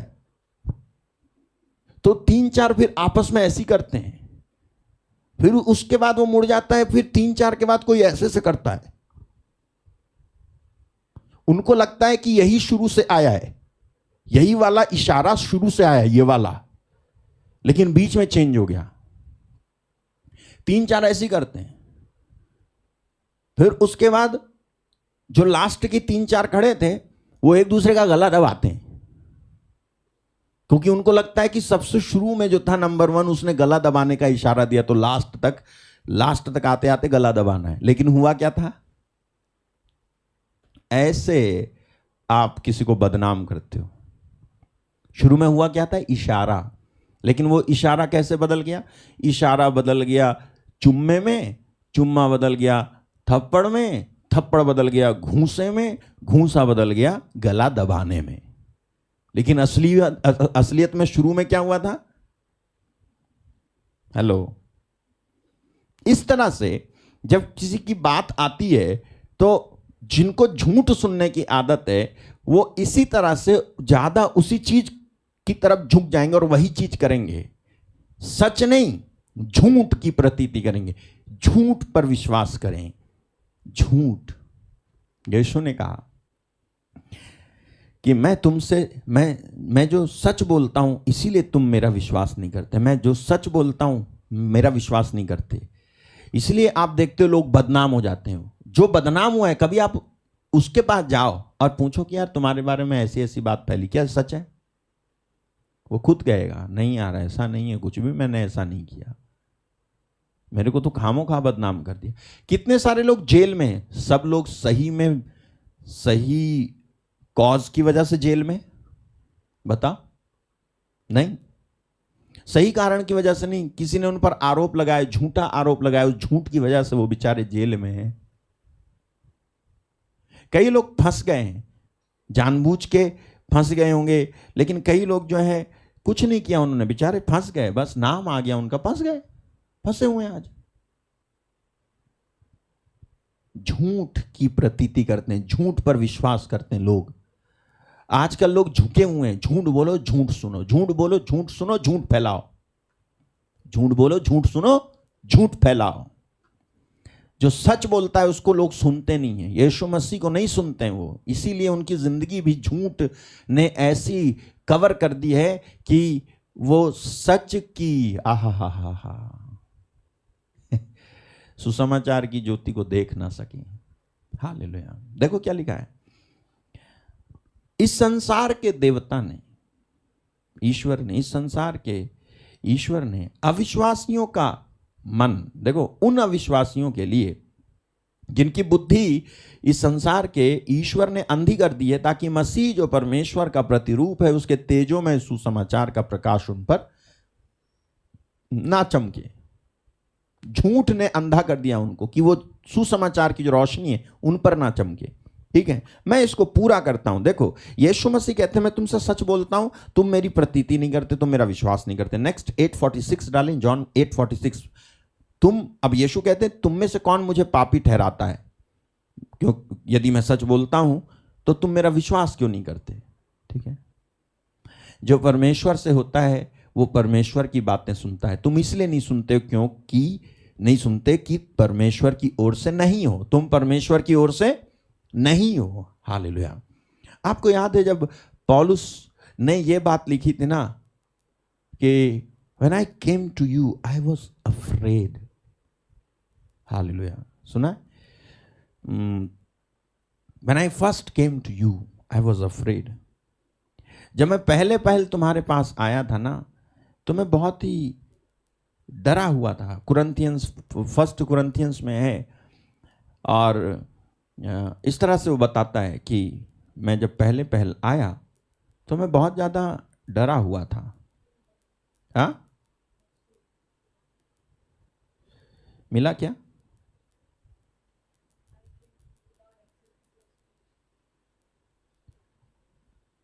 कोई बात नहीं। देखो मैं निर्बलता और भय के साथ और बहुत थरथराता हुआ तुम्हारे साथ रहा। And I was with you in weakness and in fear and much trembling। जब ये ऐसे था कुरिन्थ में, तब एक्ट्स चैप्टर 18 में परमेश्वर ने पौल को दर्शन दे करके कहा था, परमेश्वर ने पौल को दर्शन दे करके कहा था क्या? कि डर मत बल्कि बोलता जा। प्रभु ने एक रात दर्शन देकर पौलुस से कहा मत डर वरन कहे जा और चुप मत रहे। फिर क्या कहा यीशु ने? मैं तेरे साथ हूं, कोई तुझ पर चढ़ाई करके तेरी हानि नहीं करेगा, क्योंकि इस नगर में मेरे बहुत से लोग हैं। क्या बोले यीशु? इस नगर में मेरे बहुत से लोग हैं। हालेलुया। मेरे, यीशु मसीह कहते हैं इस नगर में मेरे बहुत से लोग हैं जो तेरी सुनेंगे। वो मेरे लोग हैं, तेरी सुनेंगे। तो जो लोग सुनते नहीं हैं वो मेरे लोग नहीं हैं। यीशु मसीह क्या कह रहे हैं? 8:47, जॉन 8:47 में यीशु कहते हैं जो परमेश्वर से होता है वो परमेश्वर की बातें सुनता है, और तुम इसलिए नहीं सुनते कि परमेश्वर की ओर से नहीं हो। साफ सीधी बात, मुझे जो है तुमको मक्खन नहीं लगाना है, मुझे सीधे तुमसे कहना है, तुम नहीं सुनते ना तो तुम परमेश्वर की ओर से नहीं हो। जो परमेश्वर की ओर से होता है वो सुनता है। क्या सुनता है? मेरी, परमेश्वर की, उसका वचन, उसके पुत्र का वचन सुनता है। हालेलुया। अगर वचन सुनने की आपके अंदर इच्छा कम हो जाए तो धीरे धीरे आप परमेश्वर से हटकर शैतान की ओर जा रहे हो। आप तय कर लो, लिख लो आप इसे। अगर इच्छा कम हो गई, आप वचन नहीं सुनते हो, आप गाने सुनोगे, आप न्यूज सुनोगे, आप फालतू सांसारिक बातों को सुनोगे, लेकिन वचन नहीं सुनोगे, आप वचन नहीं सुनते हो, बाकी सब सुनते हो, आप परमेश्वर के नहीं हो। यीशु मसीह ने कहा मेरी भेड़ मेरी आवाज पहचानती है। जो मेरी ओर, जो परमेश्वर से होता है वो परमेश्वर की बातें सुनता है। तुम इसलिए नहीं सुनते क्योंकि तुम परमेश्वर की ओर से नहीं हो। 8:48, यह सुन यहूदियों ने उससे कहा क्या हम ठीक नहीं कहते कि तू समारी है और तुझ में दुष्ट आत्मा है? देखा क्या थी यहूदियों की थिंकिंग समारियों के बारे में, कि उनमें दुष्ट आत्मा है। आप एक बात बताओ, जब यीशु ने मेरा पड़ोसी कौन है का दृष्टांत सुनाया था, तब किसने उस डाकुओं से घायल करके, लूट करके, अधमरा करके छोड़े हुए व्यक्ति की सहायता कर रहा था? कौन था वो? समारी, राइट? उसमें थी दुष्ट आत्मा। और वो जो लोग लेवी, वो याजक, जो उसको देख करके, जो आराधना करके लौट करके, उसको देख करके पलट करके चले गए, उनमें पवित्र आत्मा था।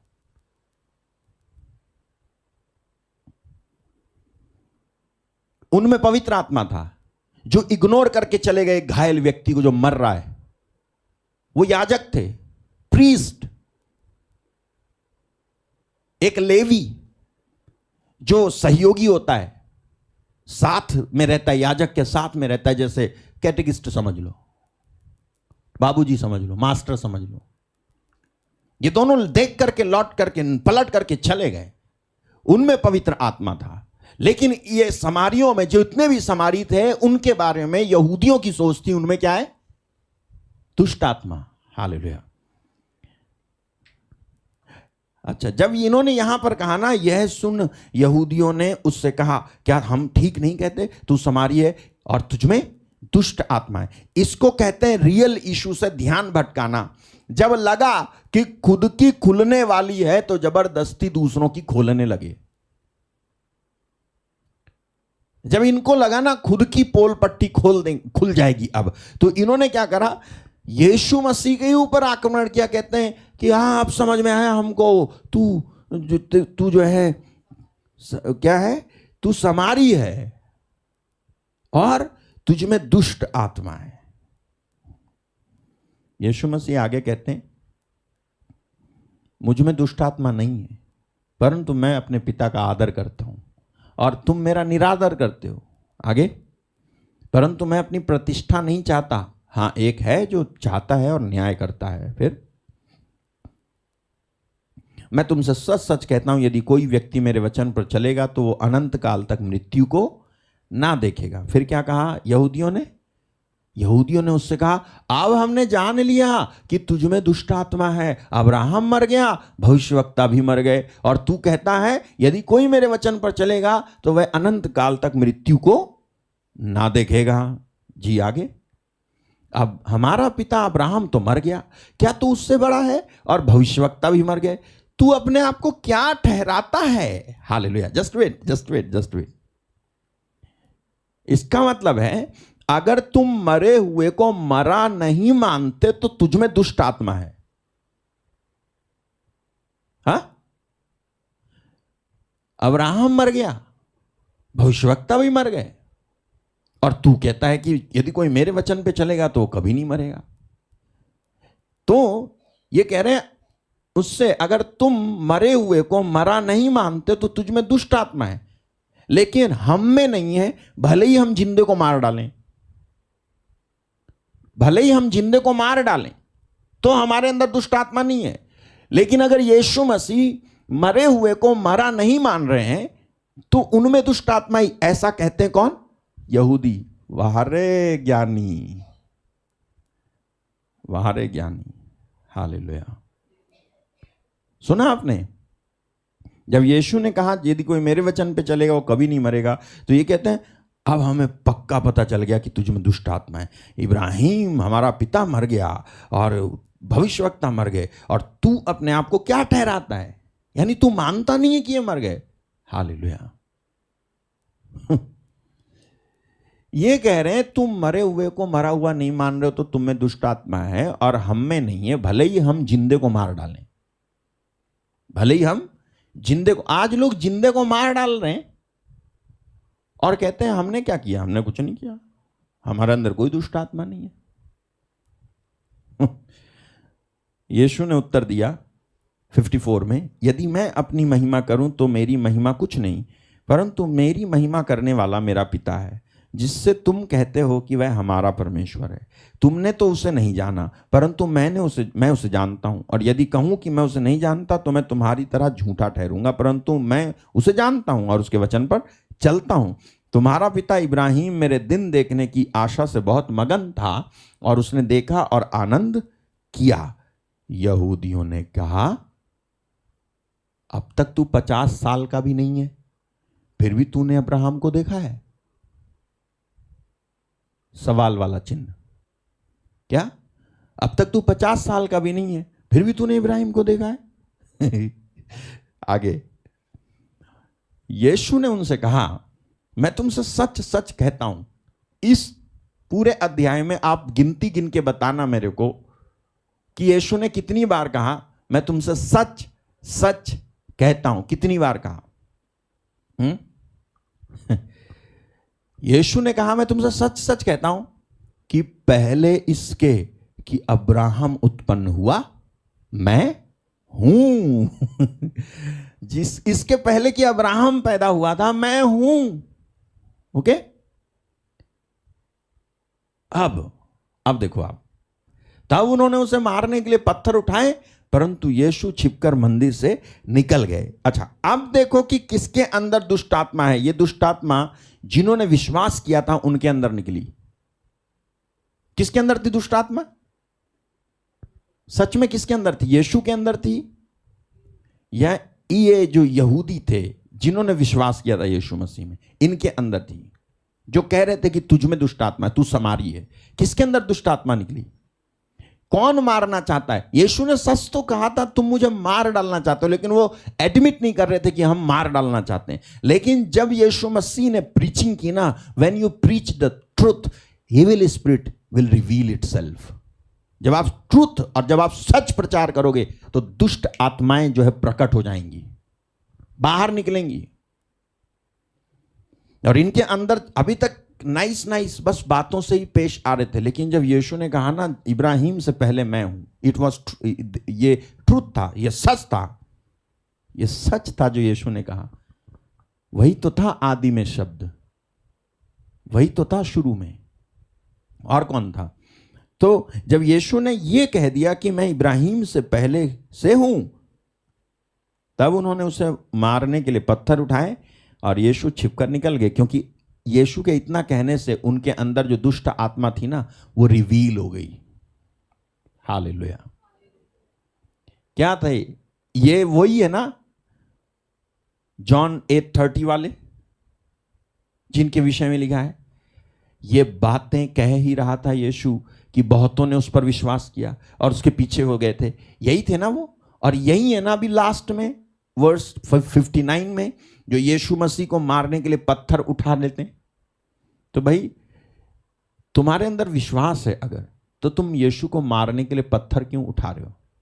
इसका मतलब तुम्हारे अंदर विश्वास नहीं है, तुम्हारे अंदर विश्वास का उल्टा है, यानी तुम्हारे अंदर है दुष्ट आत्मा। तुम विश्वास में नहीं हो, तुम दुष्ट आत्मा में हो। अपने आप को परखो कि विश्वास में हो कि नहीं। ये विश्वास में नहीं थे। यीशु मसीह ने परखने के लिए इनको ऑप्शन दिए, कितने सारे ऑप्शन दिए, कितनी सारी बातें उन्होंने बताई, कितनी सारी बातें बोलते हुए आए, तू सत्य को जान जाएगा, सत्य तुझे स्वतंत्र कर देगा। फिर कहते हैं हम तो किसी के दास नहीं रहे। अंत में जो है हद तो तब हो गई जब उन्होंने जब यीशु मसीह ने कहा कि जो मेरे वचन पर चलेगा वो अनंत काल तक मृत्यु को ना देखेगा। तब ये कहने लगे कि हमारा पिता इब्राहिम तो मर गया, भविष्यवक्ता भी मर गए, और तू कहता है यदि कोई वचन पर चलेगा तो नहीं मरेगा। हमारा पिता इब्राहिम भी मर गया, तू उससे बड़ा है, भविष्यवक्ता भी मर गए, तो तू अपने आप को क्या ठहराता है? वो कह रहे हैं कि तू मरे हुए को मरा नहीं मानता है? और तू जो है, ये लोग कह रहे हैं कि हमारे अंदर दुष्ट आत्मा नहीं है, तुम्हारे अंदर दुष्ट आत्मा है, क्योंकि तुम मरे हुए को मरा नहीं मान रहे। लेकिन हम जिंदे को मरा और जिंदे को मार डालें तो हमारे अंदर दुष्ट आत्मा नहीं है। कितनी बड़ी मूर्खता थी इनकी। और बाद में ये प्रकट हो गया कि ये विश्वास में नहीं थे, ये दुष्ट आत्मा में थे। हालेलुया। कितना आपके अंदर आता है बताओ? आप कितना ज्यादा, ये बताओ, आप कितना ज्यादा सचमुच में वचन को महत्व देते हो या दूसरी बातों को महत्व देते हो? सच्ची बातों को आप पसंद करते हो या झूठी बातों को आप पसंद करते हो? प्रभु की बात को आप पसंद करते हो या दुनिया की बातों को आप पसंद करते हो? किसकी बात को आप ज्यादा पसंद करते हो? ज्यादा किस चीज को आप सुनते हो? किस चीज को? केवल 2 घंटे, इस 2 घंटे नहीं, बल्कि ज्यादा किस चीज को सुनते हो? जिस चीज को आप सुनते हो आप उस चीज से पॉजेस्ड हो। गेम खेलते हो, आप पॉजेस्ड हो। आप दूसरी बातें करते हो, बोलते हो, आप आपके ऊपर वो सवार है, वो चीज़ सवार है आपके ऊपर। अगर परमेश्वर का विश्वास आपके अंदर है, यीशु मसीह पर विश्वास, और जो पौल ने कहा ना 2 कुरिन्थी 13:5, अपने को परखो कि विश्वास में हो कि नहीं। अगर आप सच में विश्वास में हो तो आप जो है इन सब बातों से अलग हट करके यीशु मसीह को फॉलो करके उसके पीछे चलोगे। यीशु मसीह को मारोगे नहीं, विरोध नहीं करोगे। विरोध कर रहे हो तो इसका मतलब ये है कि तुम उसके हो नहीं। उसके होते तो विरोध नहीं करते, क्योंकि उसके हो नहीं इसलिए आप विरोध कर रहे हो। हालेलुया। ओके, तो इस समय मैं आपके लिए प्रार्थना करता हूं। मैं विश्वास करता हूं प्रभु का वचन आपको छूता है, स्पर्श करता है, आपको तराशता है, आपके अंदर वो गंदगी को निकालता है। आप वचन को दिल से ग्रहण करते हैं, मैं विश्वास करता हूं, और इसीलिए प्रभु आपको चंगा करना चाहता है। इस प्रार्थना के दौरान आप विश्वास में हो कि नहीं, इस बात पर ध्यान लाना, और वो सारी बातें जो आपको विश्वास में नहीं हो दिखती हैं उनको हटाओ। ओके, हम प्रार्थना करते हैं।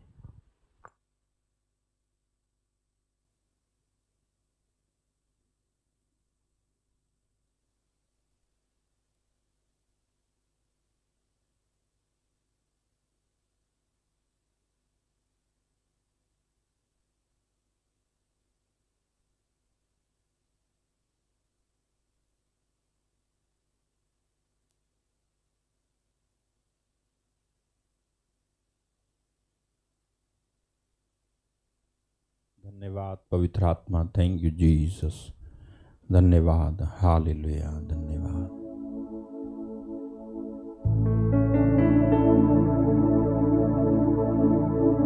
प्रभु, जितने भी लोग इस समय वचन सुन रहे थे और इस समय वचन सुनने के बाद प्रार्थना करने को तैयार हैं, आप एक एक को स्पर्श कीजिएगा, छूइएगा। एक एक पर तेरी कृपा और तेरी दया उतर आए। वो बातें जो मैं विश्वास में हूं वो मुझ में बढ़ती जाएं, और जो बातें मैं विश्वास में नहीं हूं वो मुझ में से घटती जाएं, खत्म होती जाएं। जो बातें मुझे कहीं ना कहीं विश्वास में नहीं होने दे रही हैं, बल्कि दूसरी बातों में मैं फंसता जा रहा हूं, यीशु के नाम से वो सारी बातें खत्म हो जाए। आपको प्रभु का आत्मा इस समय स्पर्श करे, छुए, आपकी जिंदगियों में उसकी सामर्थ उतरे, और आप उसको अनुभव करें, उसकी जिंदा उपस्थिति, उसकी प्रेजेंस आपके ऊपर इस समय आए। उसकी प्रेजेंस, उसकी उपस्थिति आपके ऊपर आए और आपका जीवन बदल जाए। आपके जीवन में जो प्रॉब्लम्स हैं वो प्रॉब्लम्स खत्म हो जाएं। आप जो विश्वास में हो उसका प्रतिफल आपको मिले। आप जो विश्वास में हो और सब कुछ सहते हो उसका प्रतिफल आपको मिले। आप जो विश्वास में हो और सब कुछ करते हो आपको उसका प्रतिफल मिले। आप जो विश्वास में हो और प्रार्थना करते हो उसका प्रतिफल आपको मिले। आप जो विश्वास में हो और सुसमाचार का प्रचार प्रसार करते हो आपको उसका फल मिले। आप जो विश्वास में हो और आप अनुभव करते हो यीशु मसीह ही मुझ में है, मैं प्रार्थना करता हूं प्रभु का आत्मा आपको इस समय अपनी भरपूरी से माला माल करे और आपको आशीषित करे। इस समय आप जो मन लगाकर प्रार्थना करते हो, आप जो आंसुओं के साथ प्रार्थना करते हो, आप जो घुटने टेक कर हाथ उठाकर उपवास करके प्रार्थना करते हो, प्रभु का आत्मा आपको आशीषित करे। आपकी हर बीमारियां, हर तकलीफें यीशु मसीह के नाम से जाती रहे। कोई यहां बैठा हुआ है जिसको बच्चे नहीं है, कोई यहां बैठा हुआ है जिसको बच्चे नहीं है। प्रभु का आत्मा मुझे उधर ले जा रहा है कि ये कहे कि इसको संतान में दूंगा। मैं कहता हूं तुमको जिसको बच्चे नहीं है, यीशु के नाम से आप संतान की आशीष को पाओगे। Thank you Jesus. वारामांदो वारालाशी पारंदो शपारामांदा ग्राम सुबारंदा राशि।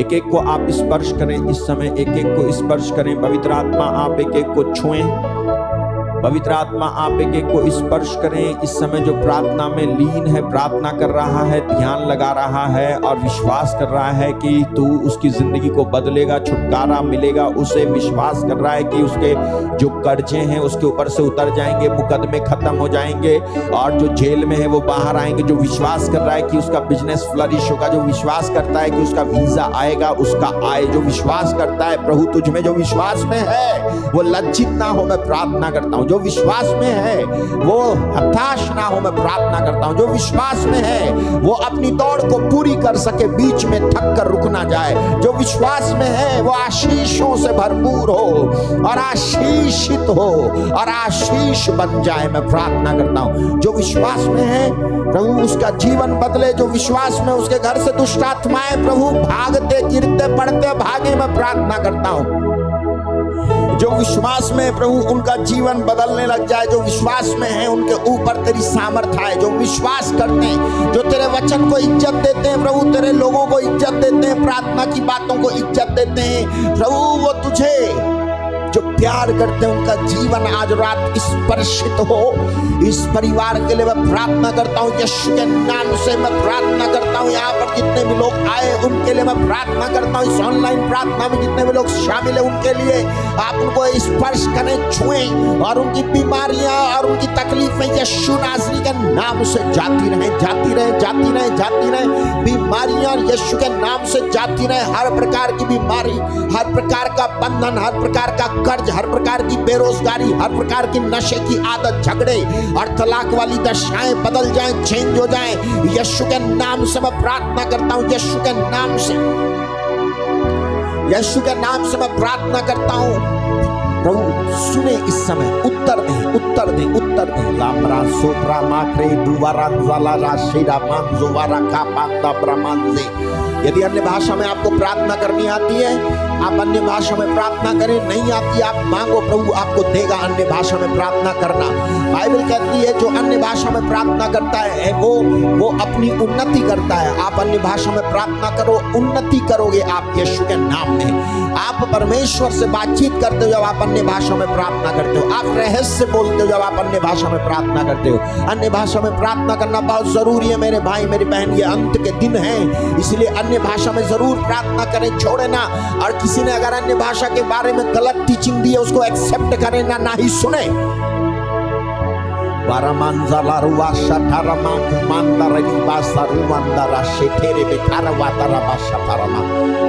प्रभु आप एक एक को छुए, एक एक के जीवन में बदलाव आए, एक एक के परिवार में बदलाव आए, एक एक के घर में बदलाव आए, बच्चों में बदलाव आए, हस्बैंड में बदलाव आए, पत्नी में बदलाव आए। ऐसे लोगों के लिए जो बहुत परेशान है, दुखी हैं, आंसू बहा रहे हैं, प्रभु यीशु के नाम से उनके घर में बदलाव आए, चेंज आए, दुष्ट आत्माओं का आक्रमण उनके परिवार से खत्म हो जाए।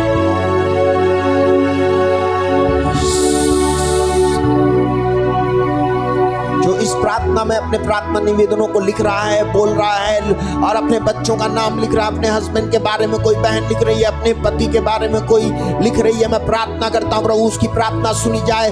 जो कह रहा है कि मेरे को बच्चे की आशीष नहीं, जो कह रही है मेरे को बच्चे की आशीष नहीं है, बच्चे की आशीष मिले, मैं प्रार्थना करता हूँ। जो अपने घर में शांति नहीं है, शांति नहीं है बोल रहा है, आपके घर को शांति मिले, आपके घर में शांति आए यीशु के नाम से।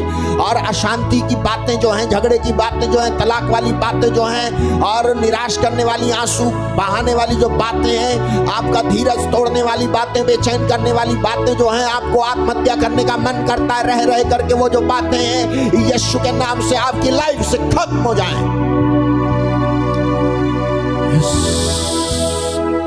ओ वरबा सारामांदु वरला शारामांदा राशिक्रामांदा ब्रह्मांदु वरशाना मारवाले grey Reke tere be maru manzala barasi paramando moro manzara la mansu barasha taramandu baranana manzara balamando barasha kanda bramanda rashi bramanda. Oh Jesus.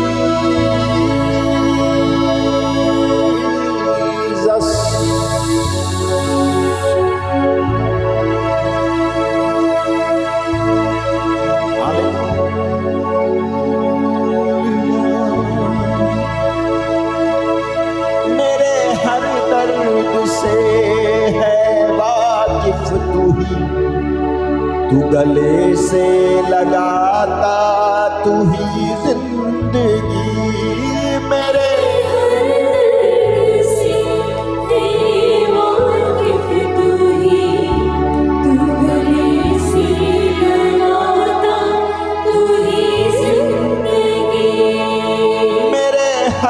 दर्द से है वाकिफ तू ही, तू गले से लगाता तू ही जिंदगी मेरे।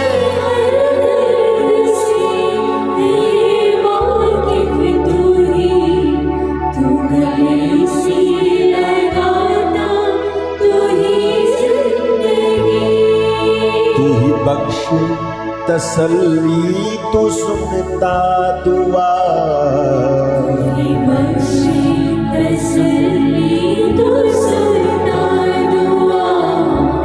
मेरे जीवन में आ, मेरे जीवन में आ, तू ही बख्श तसल्ली तू सुनता दुआ, मेरे जीवन में आ,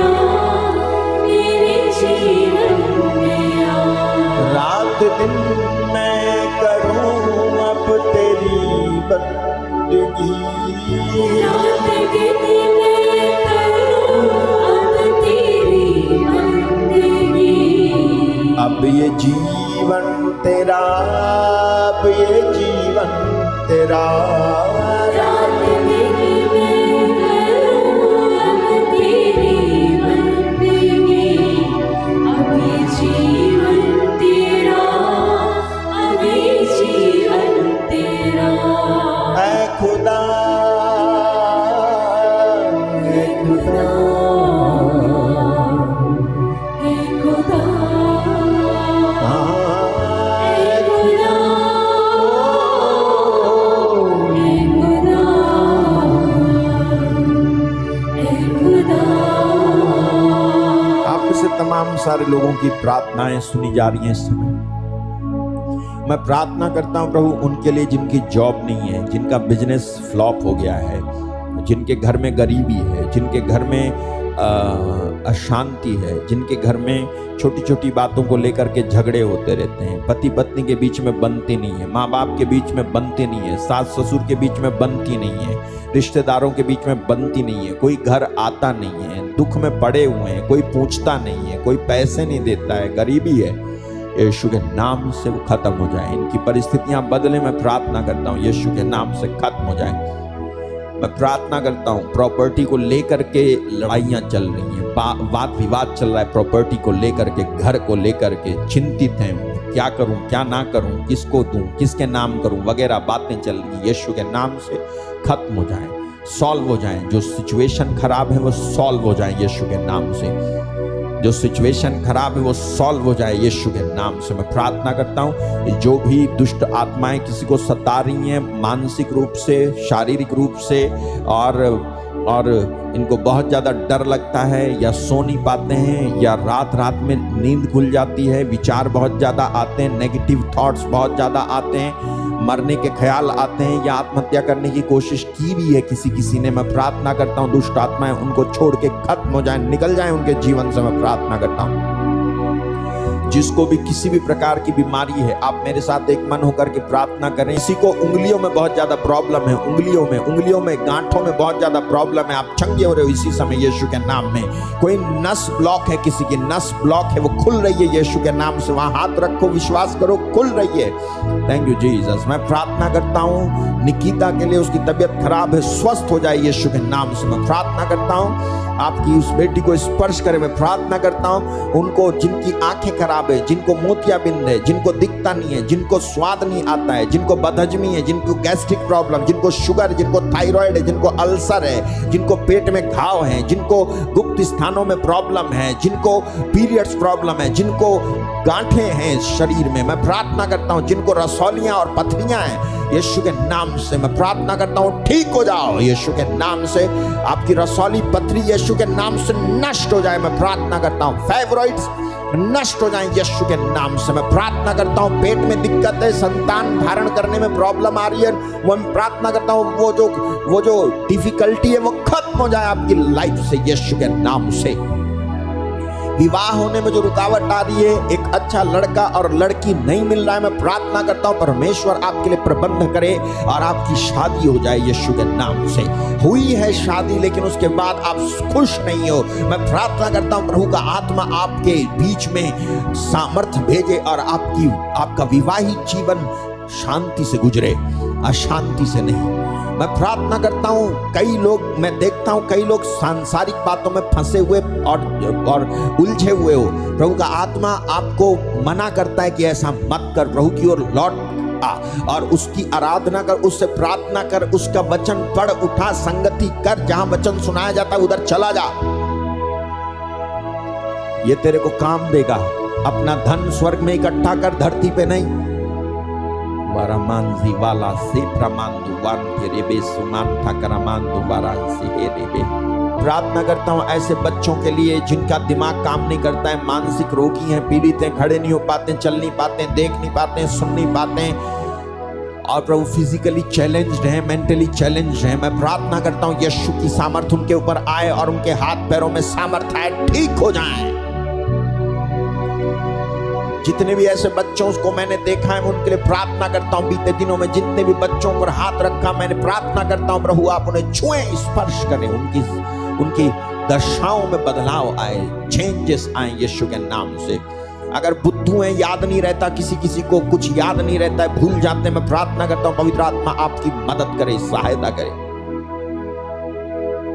ओ जीसस, मैं प्रार्थना करता हूं उन लोगों के लिए जो इंटरव्यू दिया है लेकिन कोई रिस्पॉन्स नहीं आया इंटरव्यू देने के बाद में। आपका रास्ता बंद सा है, आपको कॉल नहीं आ रहा है, आपको बुलावा नहीं आ रहा है, मैं प्रार्थना करता हूं यीशु के नाम से आए। मैं प्रार्थना करता हूं आपका वीजा यीशु के नाम से आए। मैं प्रार्थना करता हूं आपको खुशखबरी मिले। मैं प्रार्थना करता हूं आप एक अच्छी बात को कल को सुनो यीशु के नाम से। मैं प्रार्थना करता हूं एक अच्छी बात आप सुनो यीशु के नाम से। मैं प्रार्थना करता हूं आपको मेल आए, आपको मैसेज आए यीशु के नाम से। I command that mail to come. I command that message to come. मैं प्रार्थना करता हूं जो गरीब हैं वो गरीब ना रहें बल्कि परमेश्वर की कृपा से धनी हो पाओ। आपको जो कमाते हो, आपका कमाया पैसा कोई फंसा के दबा के लेके बैठ गया, 10 लाख 15 लाख 20 लाख 25 लाख 30 लाख 80 लाख 8 लाख, मैं प्रार्थना करता हूं यीशु के नाम से वो पैसा तेरा पैसा मिल जाए, कोई दबा के ना रख पाए। और जब मैं कहता हूं तो आप रिसीव करो विश्वास के साथ, विश्वास के साथ, विश्वास के साथ। परखो कि तुम विश्वास में हो या नहीं। जब मैं प्रार्थना कर रहा हूं तो परखो कि तुम विश्वास में हो या नहीं। Don't take things lightly. Faith can change your destiny. विश्वास तुम्हारे गंतव्य को बदल सकता है। विश्वास कर। विश्वास करने वालों के लिए सब कुछ हो सकता है। याईर की मरी हुई बेटी जिंदा नहीं होती अगर उसने विश्वास नहीं किया होता। वो रक्तस्राव से पीड़ित औरत ठीक नहीं होती अगर उसने विश्वास नहीं किया होता। तो वो अंधा भिखारी ठीक नहीं होता अगर उसने विश्वास नहीं किया होता। तो मेरे भाई जिन्होंने विश्वास किया वो लज्जित नहीं हुए, शर्मसार नहीं हुए, बल्कि उनके सिर ऊंचे हुए, उनके चेहरे मुंह खिलखिलाए और चमके। परमेश्वर आपके साथ ऐसा करे। जो विश्वास करते हो लज्जित ना होने पाओ, जो विश्वास करते हो अपना पोर्शन पाओ, अपना हिस्सा पाओ, उसे गंवाओ ना। मैं प्रार्थना करता हूं कुछ खो ना जाए आपसे, मैं प्रार्थना करता हूं।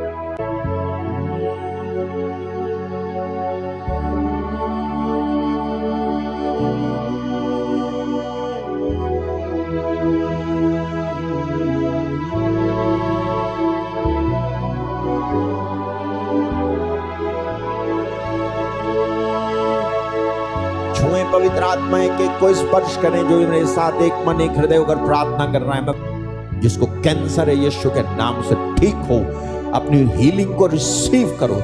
मैं उस कैंसर को डांटता हूं तुम्हारे शरीर से खत्म हो जाए। वो कैंसर की बीमारी जो फर्स्ट स्टेज या सेकंड या लास्ट स्टेज में है, मैं डांटता हूं उसको खत्म हो जाए। वो जो आपको गांठें हैं, कैंसरस गांठें हैं, यीशु के नाम से खत्म हो जाए। वो जो दाने हैं आपके खत्म हो जाए यीशु के नाम से। वो जो घाव है आपका ठीक नहीं हो रहा, वो घाव खत्म हो जाए यीशु के नाम से। वो जो पैरों में घाव है यीशु के नाम से मैं प्रार्थना करता हूं, ठीक हो जाओ यीशु के नाम से। माइग्रेन की प्रॉब्लम जिसको है, ठीक हो जाओ यीशु के नाम से। दवाइयां खाते हो, दवाइयां तुम्हारी बंद हो जाएं, बिना दवाइयों के जीवित रहो यीशु के नाम से। जो साधारण सा खाना खाते हो ना, वही खाना निर्गमन 23-25 के अनुसार ऐसा आशीर्वादित हो जाए कि वही तेरे शरीर में सब प्रकार के विटामिन को पूरा करे। तेरे को बाहर से किसी प्रकार का विटामिन ना लेना पड़े, किसी प्रकार का विटामिन ना लेना पड़े। मैं प्रार्थना करता हूं यीशु के नाम में तू स्वस्थ रहे, तू भला चंगा रहे, तू आत्मिक उन्नति करे, तू भौतिक उन्नति भी करे। आत्मिक उन्नति भी करे, तू भौतिक उन्नति भी करे। तेरे दुश्मन तुझसे हार जाए, मैं प्रार्थना करता हूं। तुम्हें सताने वाले अपना मुंह नीचा करें और वापस चले जाए यीशु के नाम से। तुम पर कोई आफत ना आए, तुम्हारा कोई पैसा मार के ना बैठे, तुम्हारे साथ ऑनलाइन या ऑफलाइन धोखाधड़ी ना हो। जो चीजें तुम्हारे पास है वो आशीषित हो। जिस गाड़ी से सफर करते हो उस गाड़ी पर तुम्हारी आशीष हो। जिस घर में रहते हो उस घर में तुम्हारी आशीष हो, तुमको आशीष मिले। उस पानी पर, उस भोजन पर जिसे तुम ग्रहण करते हो, आशीष देता हूं यीशु के नाम में। आशीष देता हूं आपके मेहनत परिश्रम करके लाई जाने वाली कमाई को, उस पर मैं ब्लेसिंग देता हूं। बरकत हो, पैसा ऐसे खर्च ना हो जाए कि तुम कहो कि यार कहां खर्च हो गया पता नहीं चलता। और तुम्हारे पास बहुत कुछ हो कि परमेश्वर की सेवा के लिए दे भी सको। बहुत कुछ हो कि परमेश्वर की सेवा के लिए दे भी सको। मैं प्रार्थना करता हूं आप कभी ना हारें, कभी नीचे ना जाएं, हमेशा ऊपर ही की ओर रहें। आपके मार्गों में प्रकाश रहे और परमेश्वर आपको पूर्ण शांति में रखकर सुरक्षित रखे। आप रसदार रहें और लहलहाते रहें। कोई कमजोरी आपके शरीर में ना आए। अचानक आ पड़ने वाले भय से तू कभी ना डरे। अचानक कोई चीज हो तो तू उसमें संभल जाए, तेरे को कोई प्रॉब्लम ना हो। मैं प्रार्थना करता हूं। अब मैं प्रार्थना करता हूं पिता उनके लिए जो गुजर गए, जिनके घर में कोई रहा नहीं, आपको अब इस समय रो रहे हैं, आंसू बहा रहे हैं। उनके पिता थे, उनकी माँ थी, उनका भाई था, उनके पति था, उनका बेटा था, उनकी बेटी थी, रहे नहीं, आज रो रहे हैं, शोकित हैं। उन परिवारों को तेरी सांत्वना मिले। मैं प्रार्थना करता हूं। अपने इस भारत देश के लिए प्रार्थना करता हूं प्रभु कि तेरी आत्मा के प्रेरणा से लोग इस देश को चला सके। तेरी सामर्थ्य से सब कुछ में बढ़ोतरी बरकत देखे। हर जगह प्रभु, हर स्थान पे, चाहे वो गुजरात हो, पंजाब हो, हरियाणा हो, दिल्ली हो, उत्तर प्रदेश हो, उत्तराखंड हो, छत्तीसगढ़ हो, महाराष्ट्र हो, राजस्थान हो, उड़ीसा हो, झारखंड हो, बिहार हो, मध्य प्रदेश हो या नॉर्थ ईस्ट हो, असम हो, अरुणाचल हो, पूरी इस दुनिया में कहीं पर भी हो, इजराइल हो, यूके हो, यूएसए हो, ऑस्ट्रेलिया हो, कनाडा हो, केनिया हो, मैं प्रार्थना करता हूं प्रभु सब जगह तेरे सुसमाचार का प्रचार बड़ी तेजी से हो और बड़े बड़े चिन्ह चमत्कार हो।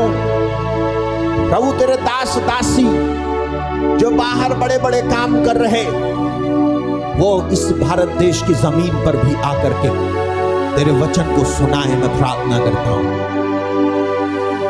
Yes Lord Jesus, thank you Jesus. जो आपने कहा मैंने कह दिया, मुझे विश्वास है। हर जगह बेदारी आए, नयापन आए, मैं प्रार्थना करता हूं प्रभु। हर जगह हर जगह हर जगह हर जगह हर जगह प्रभु, हर जगह, हर स्टेट में, हर देश में, हर राज्य में, हर हिस्से में, हर टुकड़े में प्रभु तेरी महिमा होने पाए, मैं प्रार्थना करता हूं। मैं आपके लिए विनती करता हूं, ब्लेसिंग देता हूं आपको यीशु मसीह के नाम में। इस ऑनलाइन प्रार्थना में जितने भी लोग, इस जगह पर जितने भी लोग बैठे हुए, इन पर तेरा हाथ आए यीशु के नाम में। मैं ब्लेसिंग देता हूं, आप रिसीव करें, आप रिसीव करें, आप आशीषित हैं। वो जो श्राप था वो हट गया है, आप विश्वास करें। वो जो रुकावट थी वो हट गई है, आप विश्वास करें। एक नया दिन आपके सामने आने वाला है, आप ये विश्वास करें यीशु के नाम में। एक नई बात होने वाली है, आप ये विश्वास करें यीशु के नाम में। जो जो बातें भली हैं, सत्य की हैं, प्रशंसा की हैं और अनुग्रह की हैं और पवित्र हैं, उन्हीं बातों पर ध्यान लगे आपका। मैं ब्लेस करता हूं आपको यीशु के नाम में। किसी बात की कोई कमी ना हो, यीशु मसीह के नाम से मांगता हूं, कहें आमीन आमीन आमीन। और प्रभु को ताली बजा के महिमा दें, क्योंकि वो इसके योग्य है। थैंक यू जीसस, धन्यवाद पवित्र आत्मा, हालेलुया। प्रभु ने आपको स्पर्श किया है, छुआ है और आप आशीषित हुए, आप चंगे हुए। थैंक यू जीसस, धन्यवाद पवित्र आत्मा, धन्यवाद। Thank you Jesus, God bless you. इस डिटेल के बाद हम वापस आते हैं। यदि आप इस प्रार्थना द्वारा आशीषित हुए हैं तो कृपया अपनी गवाही की वीडियो बनाकर व्हाट्सएप नंबर 6398779772 पर भेजें। आप अपनी प्रार्थना निवेदनों को 9456596390 पर प्रातः 10:30 से दोपहर 2 के बीच कॉल कर बता सकते हैं। स्क्रीन पर दिखाए गए ईमेल एड्रेस पर भी आप संदेश हम तक पहुंचा सकते हैं। यदि आप इस मिनिस्ट्री द्वारा सुसमाचार को फैलाने में आर्थिक सहायता करना चाहते हैं या आर्थिक रूप से बीज बोना चाहते हैं तो सामने दिए गए डिटेल पर ऑनलाइन या ऑफलाइन कर सकते हैं। भारत के बाहर से भेंट भेजने के लिए व्हाट्सएप नंबर 6398779772 पर संपर्क करें। प्रभु यीशु मसीह की आशीष आप पर और आपके परिवार पर हमेशा बनी रहे। आमीन।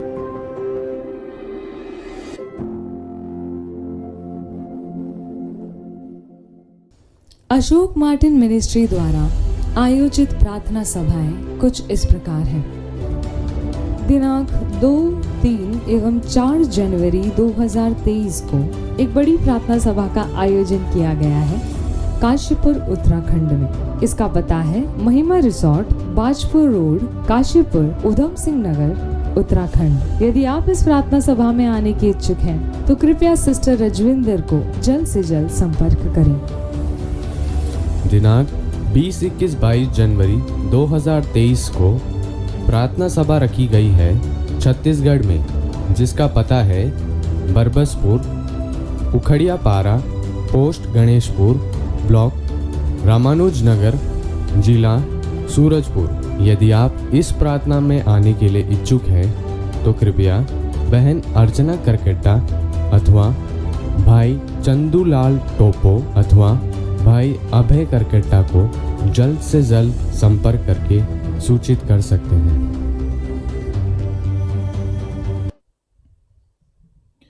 प्रभु आपको बहुत बहुत आशीष दे। आप आशीषित हैं, विश्वास करें, प्रार्थना में लगे रहें।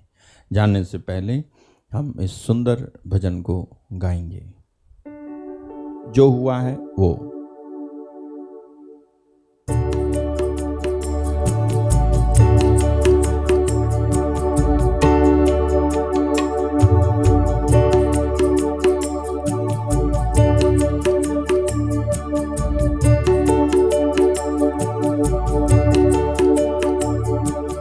यीशु ने दी है शिफा, सारी दुनिया मुझे मिल गई।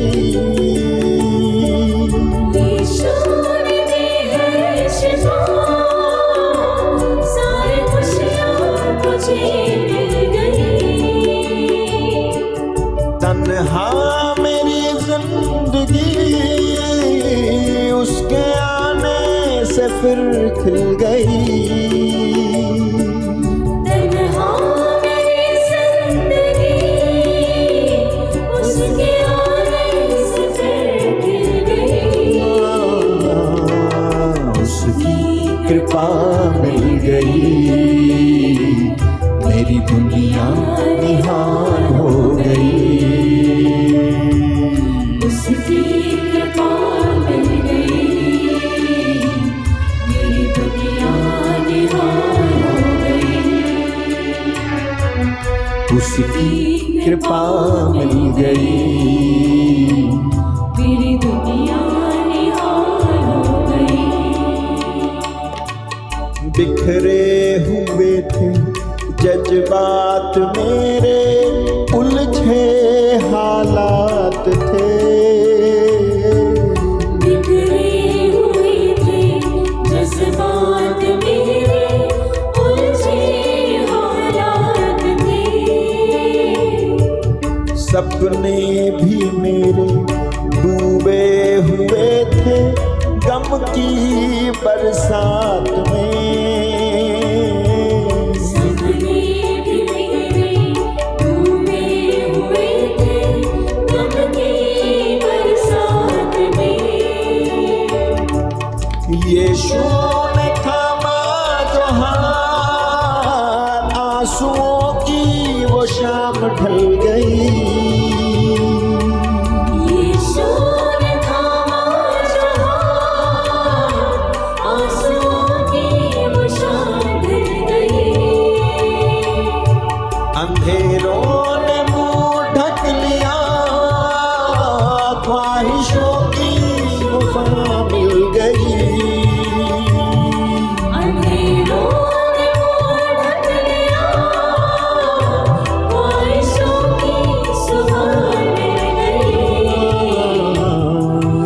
उसकी कृपा मिल गई,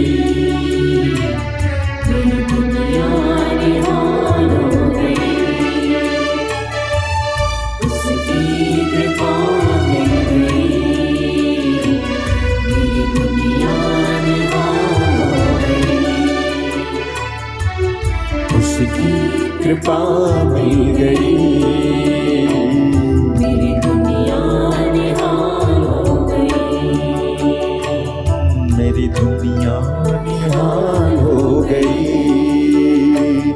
मेरी दुनिया निहाल हो गई।